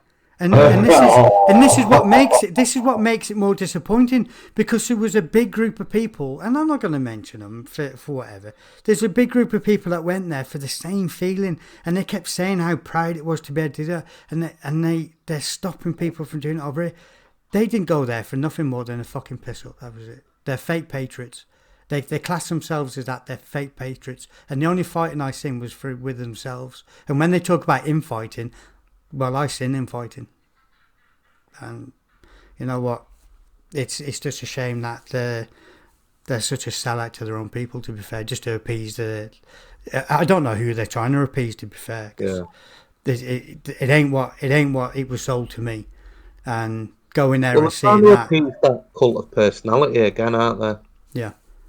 But I strongly believe that if TR was to go, I mean, he was the person that introduced everybody to that. He made it popular when he went over. Yeah, but he doesn't want it here, though. Yeah, he did. He doesn't want that here. He wants it there. Yeah, he wants to go to Russia. He wants to go to, but he don't want to go there. He don't want it here. No, England can't have that. Yeah. It's like, who's holding you back from it happening here, or is it just because you're scared of being called a racist? I don't know what it is. No. And admittedly, when the more and more I read of the independence and what happened after the First World War and stuff, I'm sort of thinking, fuck it, no wonder this happened and this happened. But the people aren't blamed for that. They've fought for years and years. I watched some archives, and the shocking abuse that they had off the police and the people were unbelievable. And like I said, every time they turned up, and it wasn't for a fight, it wasn't for all ballied up, they wanted to turn up every year so they could walk through that. It's a bit like the Orange March. But they turned up every year to walk down that, no matter what happens. You know, the best thing is now, the best thing is now, right? The police don't even police it. No. The only thing that police now is the commies that and FIFA that try and cause problems there. But the police, I didn't see. The only time I seen police, right, was at the beginning of the march before we started, right, and then stood round Antifa. There was no police amongst us. None of us were killed. No. And this is the thing. They have done so much to get so far and never achieved it. Yeah. And then we're told that we can't be that passionate. We're told we can't be that patriotic. We're saying you can't do that. You have to accept diversity. You have to accept this because that's the British way. No, but you go all to these other countries and saying, look how great your country is. Look how fucking hell, look at it. It's brilliant. Untouched for hundreds of years. Foreign shops and all these, third world countries haven't done anything in your country. But we've got it every fucking street down in the UK. But you don't want us to have that. Why? Why can't I have that? Are you saying all the Polish people are Nazis?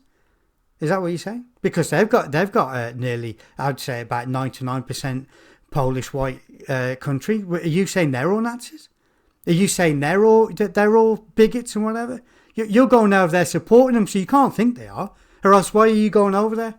If you really thought Poland was that sort of nation, right, and the people are so far right that they won't intermix and blah blah blah, why did you go over there and celebrate it then? To ask me, I'd love them to add to that. If you think we are far right and Nazis because we want to have a nation state for ourselves around 95%, which is doable, back in 1994. Yeah, why do you support it for other countries? Why are you supporting it? Why are you going over Poland and fake supporting all them over there? Why are you doing that when you come back here and the country doesn't even look like your country anymore? So why did you go over there and celebrate their patriotism, their national, their ethno-nat state, as you keep calling it, because you can't pronounce it properly, one of the guys. Why go over there and support their far-right nation state, but you don't want it here? And I didn't see any of the civic nationalists complaining about that Proposition 45. Well, now, there was a big thing over there, Proposition 45. It's basically the nation of Israel is trying to get loads of compensation off the Polish. Not that it was the Polish fault for what happened in the Second World War, and that they're trying to do a land grab, aren't they, of like assets? Yeah, all Jewish owned property or land that was taken back after the First World War. Legally, it's theirs, so you have to give it back. But the thing is, it's not going back to the people that it rightfully belonged to. The nation of Israel is trying to claim it as an asset. Now, I didn't see any of them saying that was anti-Semitic and complaining about that. No, and this is a question that we need to ask now. When we have these conversations with these people, why did you go to Poland? Why have you gone over there to celebrate the nationalism that they've got, the ethno state that they've got? Why are you going over there supporting it when we can't have ours? I think that's the biggest griper question that could be asked. It is, and this is the question. I've been thinking about these things because when we're going back, I need to do a bit more structured. But this is the questions you got to ask these people. Why are you going over there in mass every year? To celebrate what? Or are you just celebrating the fact you can buy a beer for £1? Is that what you're going there for? Because you're not going there for their national. You're not going over there to celebrate their freedom and their proud nation of the flag. You ain't fucking going over there for that. And if we do have problems next year when we go over and we do speak to Polish, we'll say they've got a problem with us because they don't want for our country what you guys have got, but they've come to celebrate it. But they come to celebrate it for you, yeah. They're going over, they're spending 2 hours on a plane to spend X amount of £100 to go over to an ethno state, 99.9% white, indigenous, right? No hardly foreigner owned businesses, and the fact that they can walk down there with no appraisals walking their flags. You're going over to support that, but we can't. Are you fucking stupid? Honestly, I'm on it. Honestly, I'm on it. Shit, and I'm going to stop ranting now, but it is disappointing. I'm going to let let John take the lead. I'm just going to go on mute and sort sorry, these mate. out. But I will be about, guys. I'm listening. Right. So let me just go through. Tomorrow on Warkettle, 8 p.m. Please, if you want to like and subscribe to his channel, get on him. He's a bit left leaning and he likes Amory Waters, but he's still a nice lad. He talks a lot of stuff. I'm going to ask him actually about a couple of issues.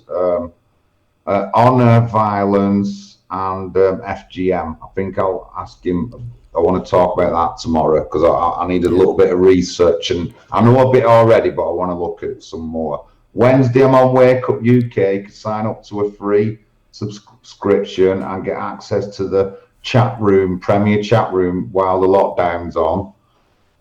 It's been having loads of different things on. I've got Jim Edwards on. I'll get him on here. We'll talk to him because he wants more fingers. So I said, best like get in contact with Streets and get on his channel again. And he's going full frontal into like nationalism. Okay. And he can do his own show if he wants. It's up to him. Pardon? He can host his own like you do if he wants. It's totally up to him. We'll try and get him a bit active first because he's a bit of he's not as active as he should be. You know what I mean? I've got like 3 shows on during the week now, and he hasn't got any yet. But, good mate, get your voice out there, mate.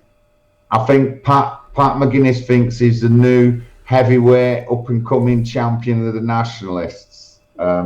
He said, but Jim knows a lot of stuff. He goes to church, Jim, and he's studied the Bible, which is more than what I can say. And other stuff, and he's very well read, a lot more well read than I am. So he knows a lot of stuff that he's talking about. He likes the old English stuff. I remember I've said to him a couple of times, should watch Parky's stream sometimes when he, English culture and stuff like that.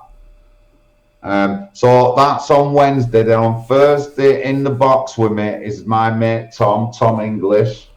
I met him, and a week later we had like a bonding and against 30,000 Remainers or them kind of people, and all happened in a week.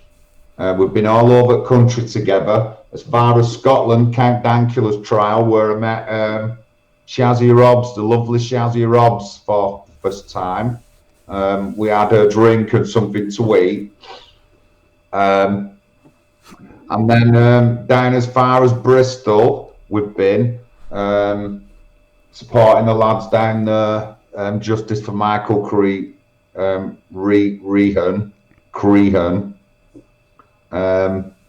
And Midlands, all over Midlands. It's been more other than North East. Midlands is a place I've been to more than any other area, other than the North East. So yeah, I've done. So I've been all over the country, man. Honestly, loved it, every minute of it. Loved it, and obviously in that we've done our own things about our own actions and protests throughout all that. I've been in court against the rape gangs a couple of times, a few times. Then I've been at other crime court appearances all over the past like 3 years, with Tom a lot of the time by my side, Joel, a few others. So it's been good. I've liked it. And so tomorrow, Warkettle, 8 p.m. Wednesday, 7:30 p.m. Wake Up UK with Jim Edwards, taking questions. And Thursday, I've got in the box with me my mate Tom English. Have you got a topic for tomorrow, or is it just a general catch-up, meet-up type thing? Or talk about repatriation and nationalism, or ethno-nationalism. Okay. And he just wants to take questions and he'll answer them. So nice. Well, that's the kind of format we've gone for. So that's tomorrow. That's Wednesday, 7:30. Wake Up UK again. You can sign up for a free thing and get access to the chat room, premier chat room, and that. And it's been quite busy lately. Our Aunt Sally and Betty in here go in there. I think.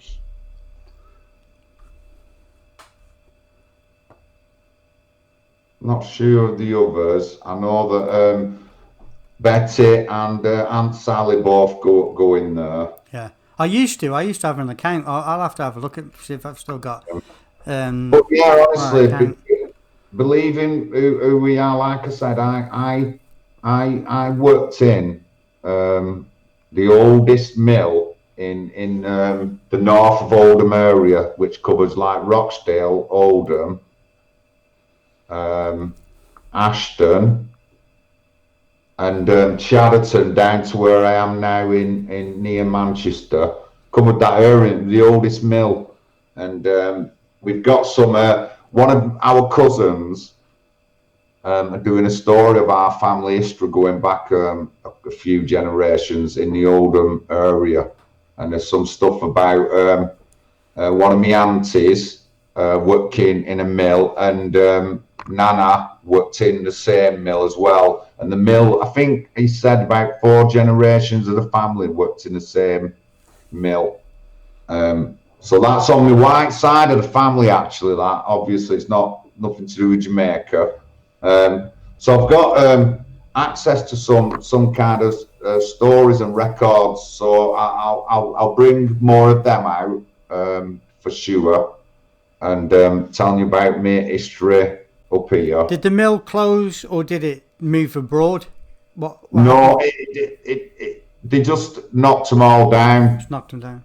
There's only a few standing now, and because they could be used as premises, some are used as like warehousing like type units, but they are now that they're not really, the mills are not really fit for that kind of industry now, because it just all the cotton shit and all that. They should have maybe looked at doing more of because in Oldham, funny enough, the age of the catalogue and all that lot started in 2 places, Bradford and Oldham. And Oldham had just lost its largest employer, called Shop Direct. They're moving down to the Midlands area, and they're the largest individual employer in the Oldham area, and they're gone. Wow. And theirs is in an old mill, which is sort of like been used. There's a big transportation unit as well next door. But the mill and me my farm names in my primary school there was 4 farms. I can't remember the colours that went with them, but there were 4 farms, and they were all names of mills that were surrounding the junior okay. school. Yeah. So that there was Kent,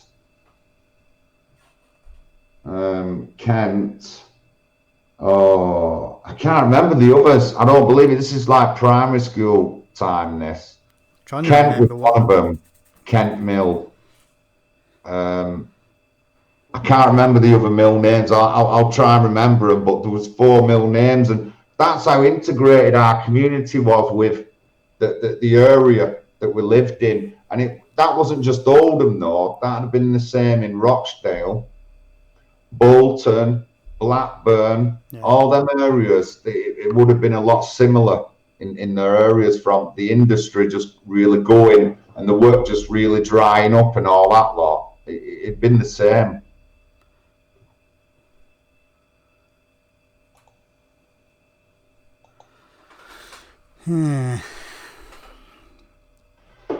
Right, I think we'll call it quits. Yeah. 2 hours. Okay, mate. Let's Sorry about the internet. I need to phone them up again to make sure it's not too much. Thank you, Nationalism. My time's cut off today. It's unreal. You shutting shop? Oh no, we'll stay on. Are you coming back on for a bit? You are you still listening? Nah, I'm running the bath for the missus and sorting the kids out. Yeah, I'm gonna. Porky, did you hear me earlier on? My words. This time next year there'll be a baby boom. Oh, definitely, mate. Foreign kids. Because everyone's at home, and whereas the missus have been, honestly, I know people where the husband works a night shift a 12-hour night shift 4 nights a week, and she works like days. You know what I mean? And they're going to be at home. They're all at home together. You know what I mean? Do you know what I heard the other day? And I didn't think it. I thought disrespectful gets, but apparently it's a thing, right? We all know that at weddings, yeah, these people have sex, right? Yeah.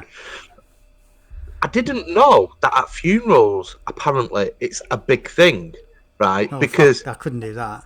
I couldn't, because it'd be disrespectful. No way. But apparently, it's the fact that people are faced with their own mortality. Yeah, primal instincts kick in, urges. Yeah, primal instinct. Yeah, well, there's a time and a place. You know what I mean? Kick in, right? People, what did I see it on? That's just fucked up. That's morbid, like on the next level. No, it is. Apparently, in the toilets, in wakes. Do you know something? Yeah. I don't know what this is, right? But maybe I've got a little bit too much respect for females. I would never do it. I would never do it in the toilet. Mate, I'd never do it. Right? Not in a toilet. Not in a change room. No. So it's a thing, right? So the point that I'm making is, I think because people are locked down, apart from boredom, because we've been faced with our own mortality and the fear of death, and I reckon they might be a bit more rampant than originally thought, because of that looming spectre of death is over everybody. Yeah, but not only are you doing it there, but you're also doing it in the toilet. Look, if you're gonna do a bit of role play, right, and you're gonna go out in the woods, and you're gonna do it in the woods or in like that, but in a toilet or in a mate, whenever I've partook of the woods with the wife, right, I get dead paranoid, like in the head, right, in the head, it's like Chainsaw Massacre film. Do you know what I mean? Yeah, getting the cut with your trousers down, and you're like, shit, I can't run. Yeah, with my pants down. I'm on like high alert, looking around. Do you know what I mean? But no, I have to say, there's just no time. Give your females a bit of respect, and don't do it in toilets. Don't do it in like. Do you know what? No, man, I couldn't do it. I never will. Do you know what streets? So, I've got to be careful what I say about the ladies. But, the ladies can be a bit more. Like we've got a lot of respect for them. Yeah, they can be a bit like being a bit of a bit of a tart kind of thing. Yeah. they're like a bit of rough. Sorry, girls. See, here's another thing. When I was growing up, and even in the thing, I would never. It was always in the bed. I wouldn't do it. 65 agrees with me, but no. Yeah, only in the bed. In the bed, yeah. No, look, hang on a minute. I can be as kinky as the next woman, right? Yeah, I can. But there's just certain places I wouldn't do. Mate. Women are deeper. Women are a lot deeper. There's just places I wouldn't do it, in the toilets, and that is just not nice. I mean, come on, man. Come on, guys. What are you taking your women in toilets for? You dirty fuckers, man. Take them somewhere nice at least. You know what I mean? Mate, that's what you think. That's what you would think. But some of the best fun I've had in the past was queuing up, getting into a nightclub, just going down the side, Do you know what I mean? And it weren't me that endorsed it. But I couldn't do it anyway. Nah. I mean, down the back of the back of the fucking, shops, or I don't know, just not in the toilet, man. Streets, they don't listen. Sometimes they don't want nice, fluffy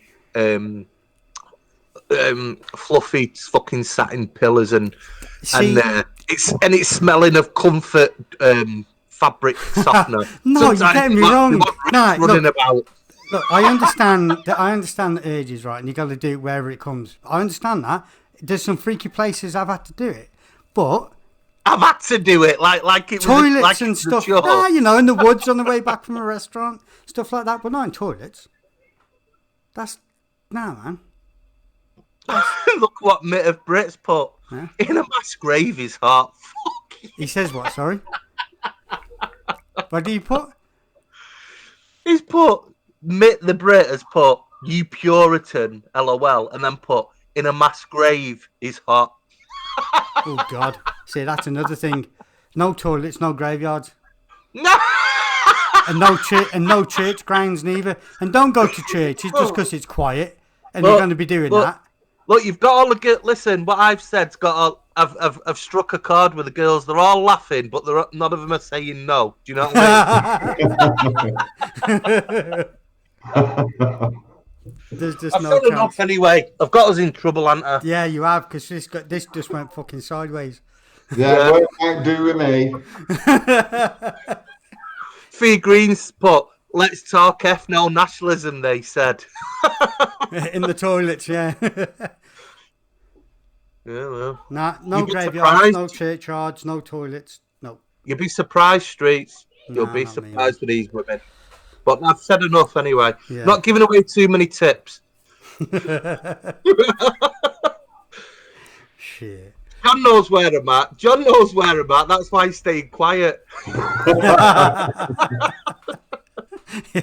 Yeah, he's like, I'm getting involved in this one. Baby boom next year. Baby boom. It will be baby boom. That were it. John set us off. John's to blame talking about baby booming. Yeah, Baby that was boom it. with me, weren't it? Yeah.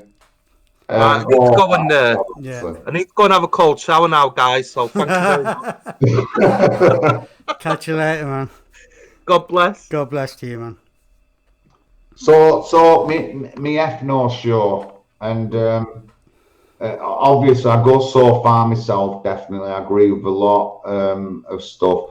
There's still a couple of things that need ironing out, but I mean, I want people to go back who haven't integrated and properly. I would go as far as that, and we've talked about already language and knowing where you are and stuff like that, and respecting our laws. None of that gets taken into account, and No. I don't believe that it's a lesser amount of people doing bad. I believe it's an equal or greater than amount of people who take the piss, right? Yeah. And it's simple as, and it's fact. It's known fact. We have all these things wrong, and we've got murderers here and all that. Then we know our benefit system's being ripped off. It's only recently that they stopped paying out 18 weeks housing benefit for people who went abroad in old homes just recently, and the bill come to lots of millions. Like maybe it might be something like 100 million or something like that in a certain period of time of housing benefits paid out to people who were abroad in the country of birth or whatever for 15 or whatever amount of weeks a year. I'll try and get the article up actually now before we go off. Honestly, and do you know what though? The thing is that the people that have been over there and they live over there and they're still getting the payments. What's quite strange is they get paid in sterling. They don't even get paid in their own currency. Oh. I'm trying to think now. So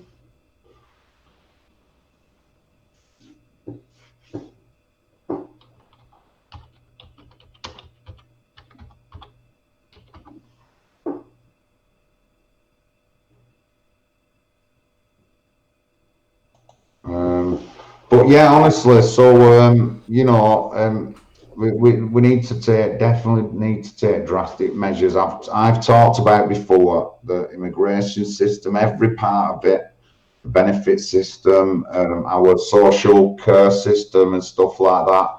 We're going right down to our indoctrination of our kids into 100 genders and all this lot, you know. So in my ideal England, we would be remembering them things. We'd have that kind of industry back. We wanted the steel, the best steel in the world, without a shadow of a doubt. Yeah. We made our own things. Our fishing was second to none, next to the North Sea. We even drilled oil in the North Sea as a country and started on a quest to get the stuff out of there. You know what I mean? And we can do all this again. I don't see why we can't. And we should focus on family. And I'm willing to accept, even though I'm not a practicing Christian, I'm absolutely willing to respect and accept religion in our communities. Either bringing communities together, making them more cohesive and anything like that. I've regularly, actually, throughout my life, I've regularly helped churches or religious establishments myself through whatever way I have throughout all my life. So I've had a healthy respect and yeah, and bring England back to England again. Yeah. Also tonight, you've heard me talk about the two great Englishmen who were founders and the main men in getting rid of slavery from Britain first and everywhere else. They still had to fight though, because even though it was illegal in Britain and some of the colonies, not all of the colonies, and when it was not all of the colonies, they sort of like the British went in then and there was fighting between the British Army and the people who didn't want to, end the slave trade, or it was too lucrative, and it ended up the Brits going in and proper kicking off with them and killing and fighting them and each other shooting, bit of a like type of a war. To end the slavery. So, and that's two great white geezers, William Wilberforce and Granville Charles. So that's interesting facts about my dad's family name. Although nobody got it like or anything like that. So yeah, let's make Britain again. Definitely.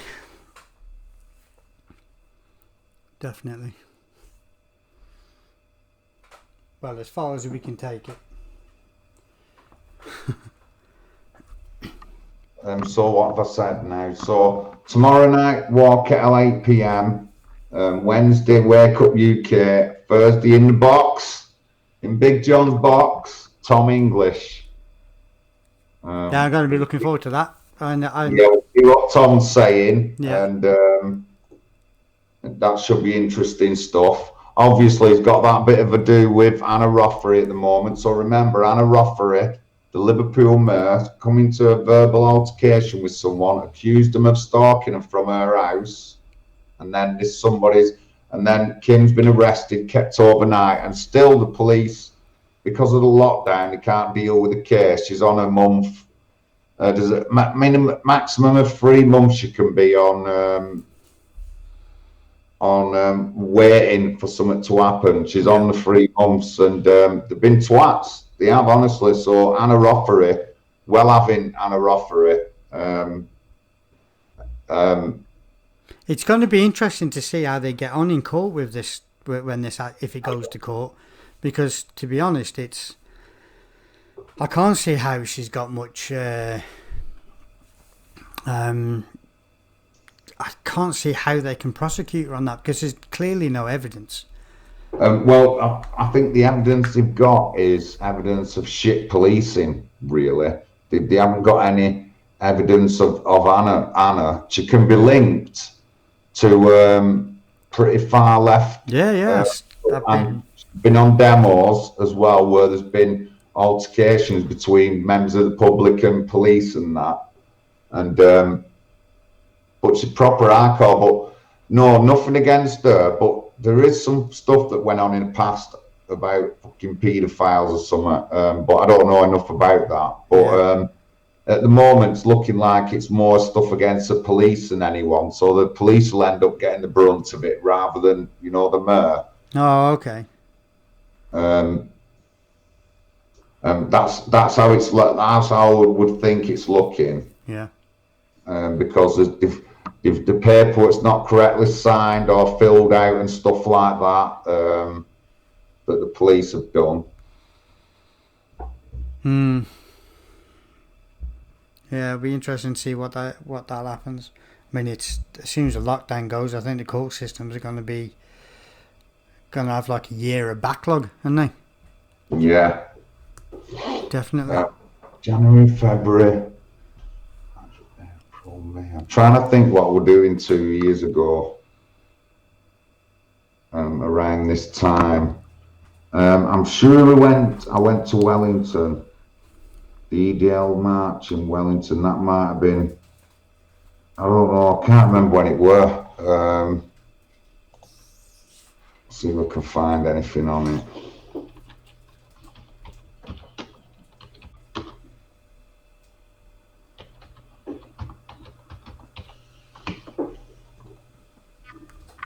I was searching for the perfect demo. That's what it were, and I wanted to see all the different things we're getting up to. So one of the lads we was going down with knew a couple of the guys in the league, and I remember he getting some T-shirts and introduced us all. And then I went thingy. I went mad. Honestly, I mean, I absolutely flipped because I'd already been Telford 3 times. We'd done like 3 times and at least 3 times some major demos, and then I knew what happened with Labour Party and all that. And then when I got to the EDL, the Wellington one, Joel Taylor still got it on his Facebook, but you have to go back about 2 years, and there's 2 videos, and I absolutely flipped on it. And that's the one where the half-caste lad came on and did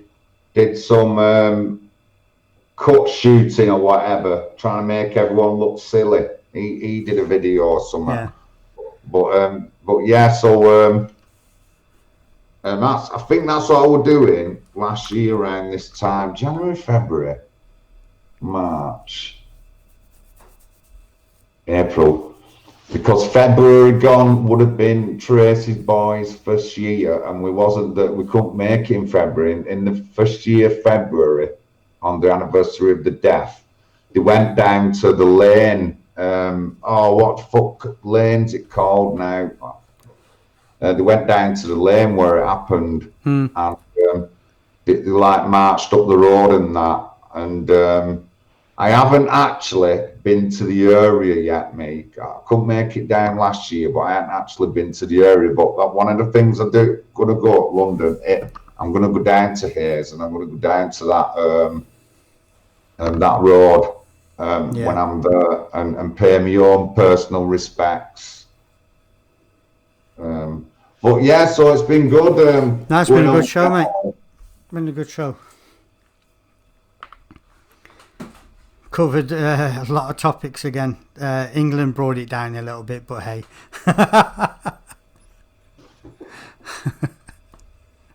Oh dear. Oh, right. So Pat, I'm just telling Pat and Steph. Right, my dad's name.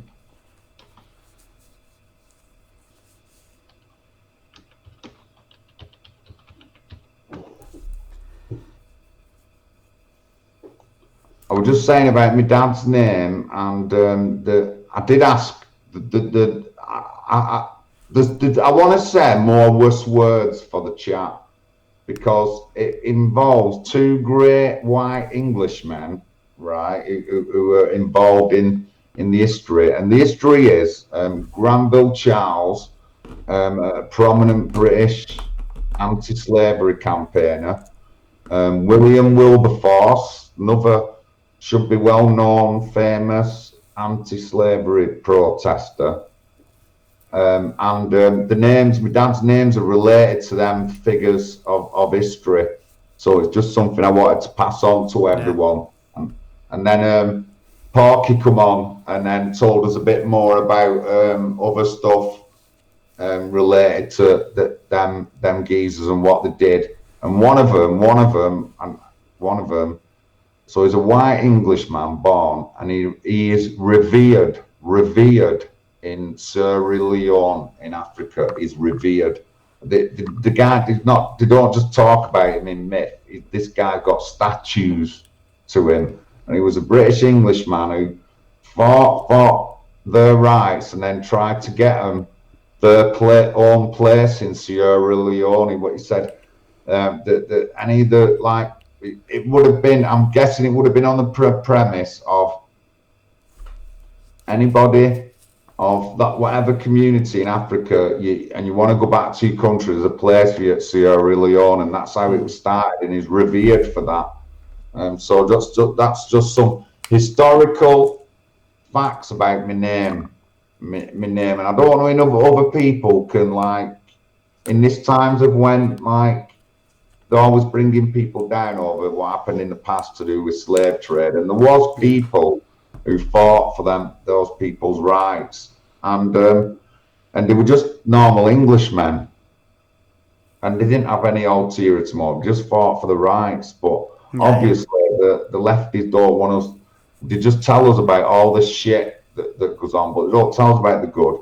They don't tell you that my great uncle was a missionary, or his next level up, my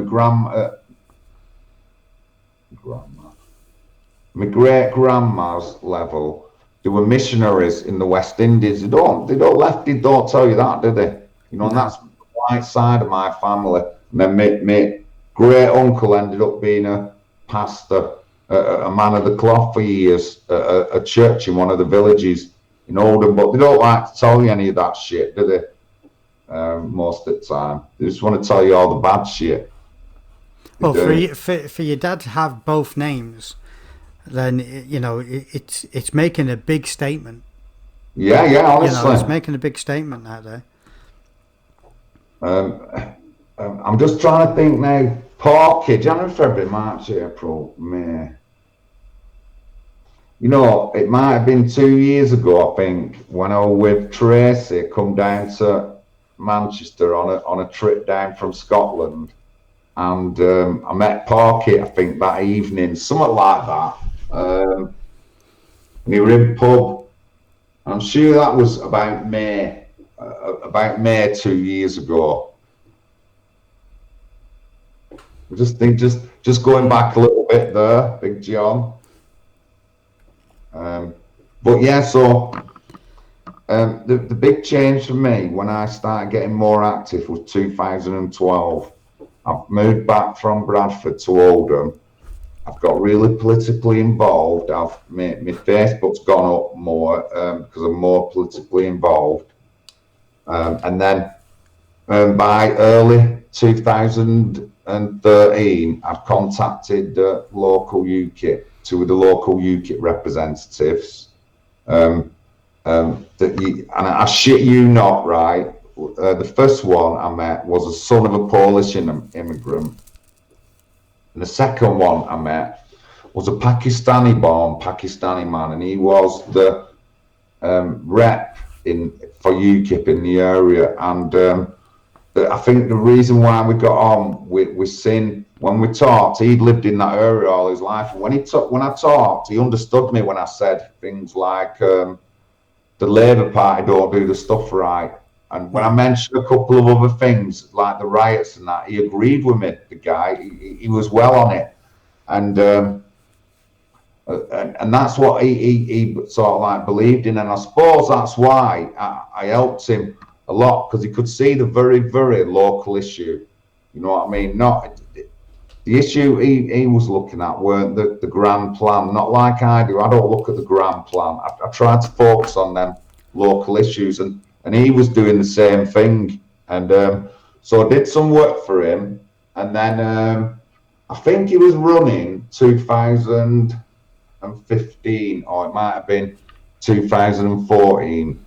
And with the votes he got the last time, and the votes that the UKIP rep got this time, it was like 500 more than what they got last time. Yeah. And I think it was the first time they run, or the particular year they run, one of the first runs they did was only a couple of hundred votes.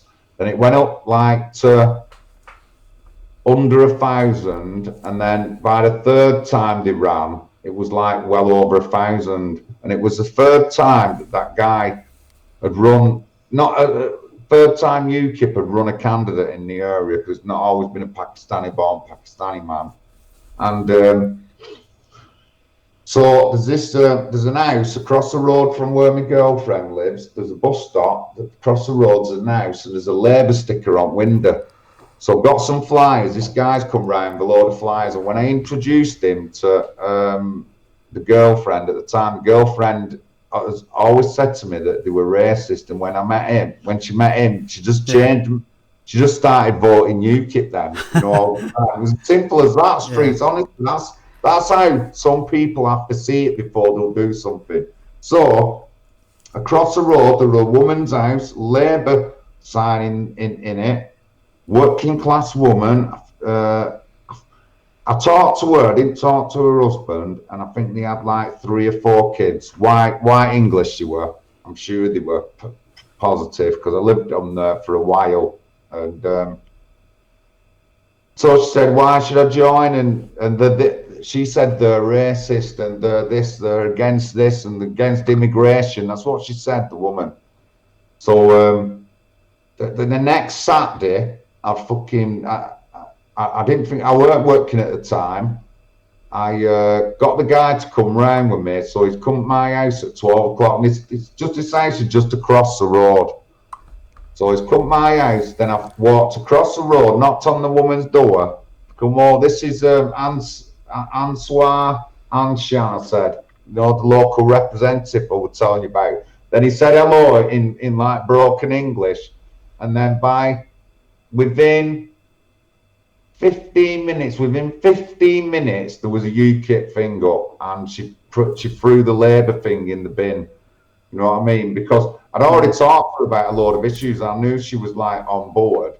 And just thinking about it, I thought, right, I'll just bring that guy round. I didn't say his name. I just mentioned who the guy's a Pakistani man. That's what I said. Yeah, the Pakistani representative. And then I brought him round. Honestly, UKIP sticker in next day. And I did that myself on one little estate with a load of streets up at near shops. There was a guy who got rid of like 10 bags up there and nipped right. Yeah, you know what I mean? Yeah, UKIP, yeah. Showing it leaflet, and I took the representative there as well, you know what I mean? So honestly, that's how easy it was to get people to change, to vote, to change the voting. So honestly, and I did that myself, no one else. I did that all on my own. And so that's 2012 onwards, we're getting really active. Then I went to a couple of demos. 2012, I can't remember if it was 2012. No, it were earlier, 2009, and I snuck off to Derby to a BNP demo, I think it were, just to see what it were like. Yeah. And then obviously the past few years it's just expanded, and there's been, but this is the age of demos. I've never seen so many demonstrations in all my life, even in, there seem to be almost one every other week, wouldn't it? Somewhere around the country. Yeah, honestly, there seem to be so many. I can't see it getting back to that. I really can't. I think localized demonstrations for key things for the area, but I think the days of having 10,000-15,000 people turning up in London, I just can't see that anymore. Honestly, it's mad. But little actions, though, you know what I mean. We've got to get out there. That's what I mean. I think the local councillors ones and all that lot, we're having them. But this is brilliant. Check this out. So the Labour leaders, Keir Starmer, yeah, and the Labour leaders' main headquarters are going to be based in Manchester, and his second in command, Angela Rayner, is based in Ashton, place I know very well. You know what I mean? So there's going to be, over the next few years, while he's in thing, there's going to be some action in Manchester. I'll tell you, Streets. Honestly, we're all getting on it. I already said to James and a few others have said we're having them. We're having them all. Honestly, we'll loads of actions when the lockdown's over. I think it's definitely for local. You know, this is what I've always thought. It's been like people travel hundreds and hundreds of miles, thousands of people, to demonstrate something that happened in Oldham, but they demonstrate it in London. Never understood that. Honestly, so I think if any demos do happen, it does need to be local to the area that it happened, and none of this London. It's going to have to be dedicated to the area it came from. I don't see the point in taking 10,000 people into London to protest about something that happened 300 miles away. You're better off taking that many people to the street, to the area. And a couple of people have said, oh, well, you won't get people turn up. 1,000 leaflets, 90 quid more, or whatever. You know what I mean? Honestly. Can you imagine the effect? Having 10, 15,000 people all turning up at a thing in a small area, like the small opening, like in Oldham and stuff like that. That would be the bigger impact than having it down London. Yes, for the effect and for the cameras, but it's not. It's definitely not good for the people that you're trying to help. So a bit more information. So in my family tree, starting from my nephews through their dad, they've got a half sister. So she's not blood to me, but she's blood to them. And she's her and her husband, he's white English. She's full black Jamaican. And they've got 5 kids. They both work. They both work in different. The guy works and she works as online stuff and all that lot, right? And they still haven't got an house for the 5 kids. But you know, Oldham are building 5-bedroomed houses and big 4-bedroomed houses now. Yeah. And she hasn't got an house because of other people, and this has been ongoing for quite a bit, apparently. So that's more interesting stuff in within my family to do with what's going on in Oldham. Honestly, it's mad. It's crazy. And Ralph come up, give me 30 minutes last week on Wake Up, and he mentioned about like when people come, they bring certain kinds of stuff with them. Obviously, they're going to bring diseases, and because we know that like there's TB and some other kind of things that were like predominantly out of our system are back in now through other people. But they also bring their culture, their kind of crime and stuff like that. Specifically, if you look at the modern day slavery thing, it's nothing to do with a white British person. The people who do this European slavery are Europeans. Yeah. There's Hungarians seem to be one of the kind of people who are more likely to be the people traffickers, because the few cases I've looked at, the case last year of 7 Romanians in a basement was 2 Hungarians, and a major people trafficker central person was Hungarian, and it was related to another case. So this is what makes me think like that. And the Romanians are the victims. Yeah. And it's also, I've seen modern day slavery has also come under the Islamic community in Oldham a couple of times, and in other places across the country. You know what I mean? Honestly, you know, it's just mad. Honestly, I just don't know what to. Oh God, honestly, it's like it's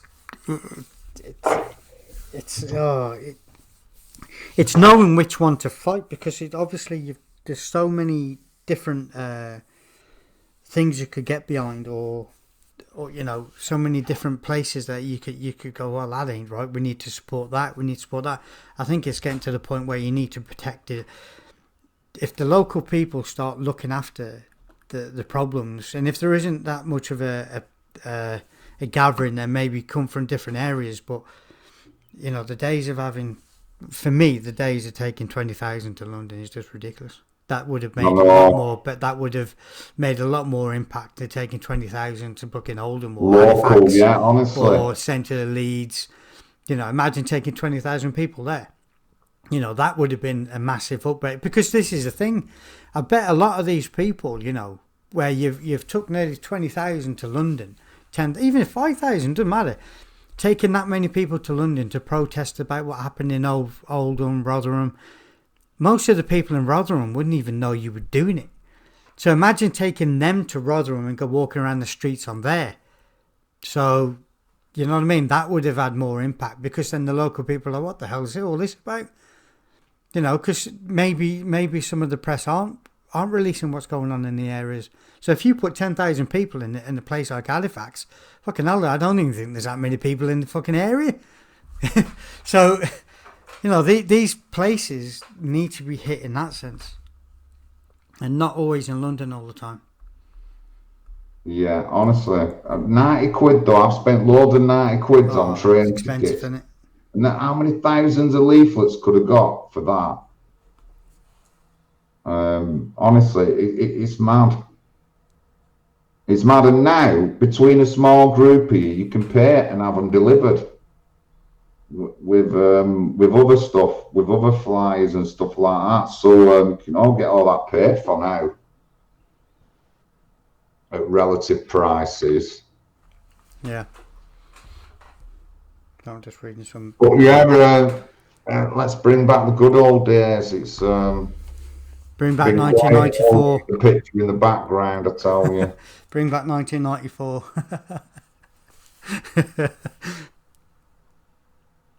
Oh dear. So tomorrow night, the War Kettle, 8 p.m. Like and subscribe. Wake Up UK Wednesday with Jim. It's going to be answering questions on repatriation and nationalism. Jim has been unofficially worded as the new up and coming heavyweight, champion of nationalism, but we'll see if that lives up to his word. So he's on Wednesday, Wake Up UK. You can sign up for a free account and get access to the live members chat room when the shows are on, because it's free access until after the lockdown. It's normally £3 a month, but you can go on. It's quite a nice community. Betty and Aunt Sally can tell you that, and they'll do. Jay, yes, so Jay, I was thinking, tell me a bit more about if you know any like facts or anything, or any figures on like female genital mutilation and like honour violence. I thought I might be able to get a little bit of chat about that in tomorrow. That's all right. But yeah, so walk out tomorrow 8 p.m. Yeah. Wednesday 7:30 p.m. Wake Up UK, and Thursday in the box with Big John on my channel. I put the link up already, so go and set reminder, like and subscribe. Tom English is in the box, and we'll talk about stuff. Me and Tom met up, and within a week we'd had a bonding by going to a demo with 30,000 protesters and walking around Manchester for 5 hours, mate, screaming me head off and not taking my board down for anything, honestly. And in every one of the lefties' faces, I'm on tram step like that while they're all walking past, honestly. But so we'll talk about that. We was threatened, mobbed, lied about. They tried every trick in the book to get rid of us, and now I went back on the Tuesday and solo bought me megaphone. Solo stood in front outside the Midland Hotel and give it the Conservatives first. Started on the government in general, then started on local Labour in Manchester, and then I turned round and attacked the lefties and the police had to come over a couple of times. So I was saying things that, and I'm like, what saying things that are what? It's my freedom of right. This is what I said then. It's my freedom of right to say that I don't want any people coming from them countries because, and went on about, we don't know who they are, we're not getting proper checks. I said, I'm in my right to, my right to agree. And I did end up getting off in the end, but I put up with, they had about 40 minutes with me. And a guy come up, he's in a wheelchair, starts talking to me. He comes up after, gets off the wheelchair and says, "This is it." It's like he was trying to like put a spell on me or something. He went like that. Give me that, walk away, give me the megaphone, and then we'll just walk away. And I went, "You what? Who are you talking to?" I said, you go on that you did say to me that you've got a broken back, yet you stood up off your wheelchair. And, you know, honestly, I give it him a bit for doing that. You know what I mean? If he'd not stood off the wheelchair at the wheelchair thing, I might have not said something, but he stood up against me, and I've not said nothing derogatory towards him. I've not threatened anybody. I was just shouting out facts about what's going on in our community. And he come up to me, and then I just stepped back and I said, if you pass this line here, then I'm going to push that back down onto your chair.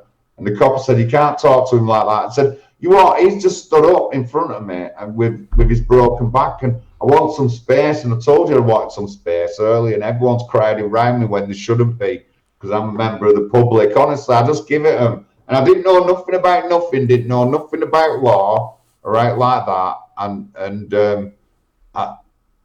I'd only known Tom a week. I've met a couple of people, but they weren't there. I didn't really meet Jim and that till a little bit later on.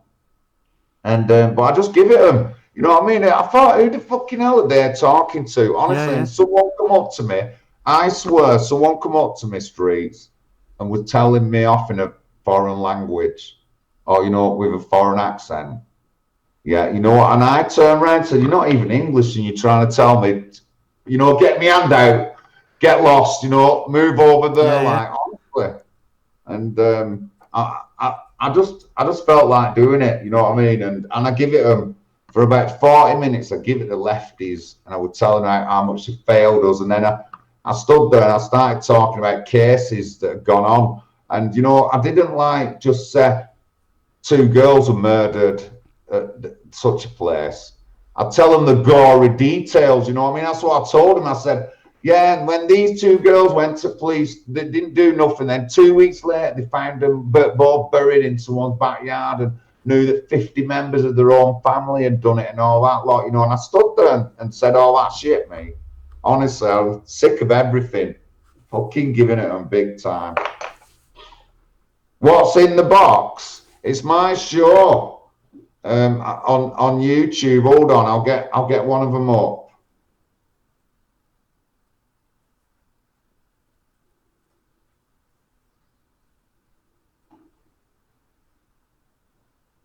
If I can, come on.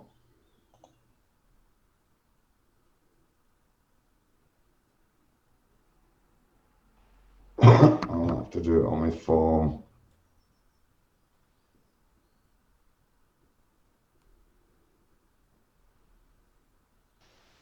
In the box, my weekly show on my channel. I've had Tracy Blackwell on. I had Dylan from Liverpool on last week. This week we've got Tom English on. I've got a couple of other up and coming, maybe very controversial people coming on. But yeah, honestly, in the box, it's going to be exciting. Well, hopefully it'll be really good every week. And I'm trying to do a bit of editing, so I can get like a bit of like an intro on it. And because I'm shit at all that streets, that's why it's just dead basic on mine. I think that because you use StreamYard, don't you? I think England knows how to use StreamYard, because I've never used it. I use 2 different pieces of software, but I think you can use. I think you can build intros with that software. I'm sure of it. Right. But it may be, I'd probably message England, because I'm sure you can because he does that like overlays and stuff while he's streaming. But I've never used it. I'll be honest with you. I used I used Streamlabs OBS, and then I used this. So I'm not sure how to use. I've used it, but not on a lot of it. So I wouldn't even know how you set it up, to be honest. Oh, it's just mad. I've got like a couple of intros and all that. I've just put my YouTube link up to In the Box, the one I had with Tracy Blackwell. Dylan's on there, obviously. This week's Tom English, but honestly, I've got some like controversial, possibly the controversial to some people, right? That they might be very controversial to the ignorant, left-leaning people who we might think of, but they won't be as bad for us. But that's what it'll be. So that's up and coming, so good stuff. And I'm planning to get a few more people, and I'm looking at getting some of the common law lads on. There's 2 lads who I know, Gary and Nathan. You want to try and get Pond Man on it, or Pond Summit? Someone called Pond. He seems to be pretty good. Yeah, Jay, I've got Discord already. Just send me the link. So my show Thursday. So thank you, everyone. Thank you for tuning in and not listening to me drolling on. I'm not going to. I don't want to be calling people Nazi, and I don't want to be fighting over shit that's nothing to do with England. Now, if tomorrow we had to all meet up and fight against some local community council that had been proven guilty, whatever, I want to do that. I don't want to be going on about shit that's going on in other lands. We can look at that. I'm bothered about people going back to wherever they want to go to. Yeah, I'm bothered about pulling out of war places and stop fucking selling arms to Saudi Arabia and all that lot. We'll deal with that. But the direct issues for me are right at home. They're not abroad. They're not in Israel. They're not in Poland. They're not in Germany. They're not in Spain. They're not in Africa. They're right here at home. So that's how I see it. And obviously, there's loads of links to it. We need to stop immigration, full stop, and sort our own house out first.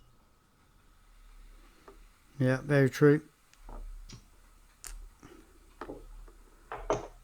Actually, War Kettle's in there. Jay, I'll email you tomorrow and we'll set up this stream with you. I think it'll probably be Saturday afternoon if possible, but I'll email you tomorrow.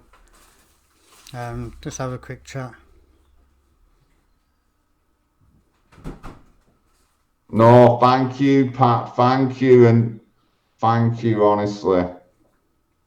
Thank you very much. So yeah, In the Box on Thursday, Tom English. Honestly, a week. I met the guy for 8 hours one Saturday, and then the following week we're there against 30,000 people. That's mine and Tom's bonding, and it's called before, and I've gone. We went to Liverpool the other week on a Saturday morning and skipped a demo for it. But you know, Tom's my man, honestly, and we've been all over the country.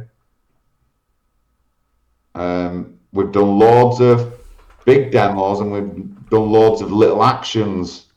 You know what I mean? Against stand up to racism. We was already debating them off the Market Street in Oldham before all the demos. Pre Manchester bombing. But yeah, so Tom, interesting stuff with Tom. We've done loads of things, honestly. I loved meeting Shazia Robbs. I loved meeting Shazia Robbs in Scotland at the Count Dankula thing. I loved that. Such a nice person. And after that, I've met Shazia quite a few times in London. She even signed, we've got a flag, there's a St. George flag out there with signatures on of all top heads throughout all the calls, and Shazia's on that flag. And I remember going backstage, getting past Kev Carroll to get Shazzy. He said, she's there, Yeah. and then in and getting her to sign the flag. Such a nice person. The friends who I met through a couple of friends of hers were nice as well, and she was always nice when we met up at the demos. We always had a bit of a chat and all that lot. But absolutely cracking girl, Shazia. And I mean, we spent some time with Lucy as well, because we'd been to the GI conference with Lucy where she got attacked and Vinny got bottled. Lucy was up at the Count Dankula thing as well. And in that year as well, she organised like a Christmas party in the Midlands, and we went. Loads of us went, and it was good. It was mint, actually. It was mint. So yeah, so I've had some like kind of interaction with people like that, and it's been good. You know, it's been good meeting up with everyone, and there is always people with different views and all that lot. But I mean, I have argued with people over shit things. I'm not innocent myself, but like sometimes it's been needed. But I try to avoid all the like drama, me. And the other part of like the past few years, I loved going door knocking. Going door knocking in the Midlands, in the Rowley area, for Paul Rudge, Britain First geezer, who's dead actually, by way, rest in peace, passed away a couple of months ago. But I did a lot of door knocking, and it's great just knocking on doors and talking to people. You know what I mean? I just love doing it, and just telling them things that you know, like you believe in and all that lot. And we met a few families and a few people in the area. We went seeing again.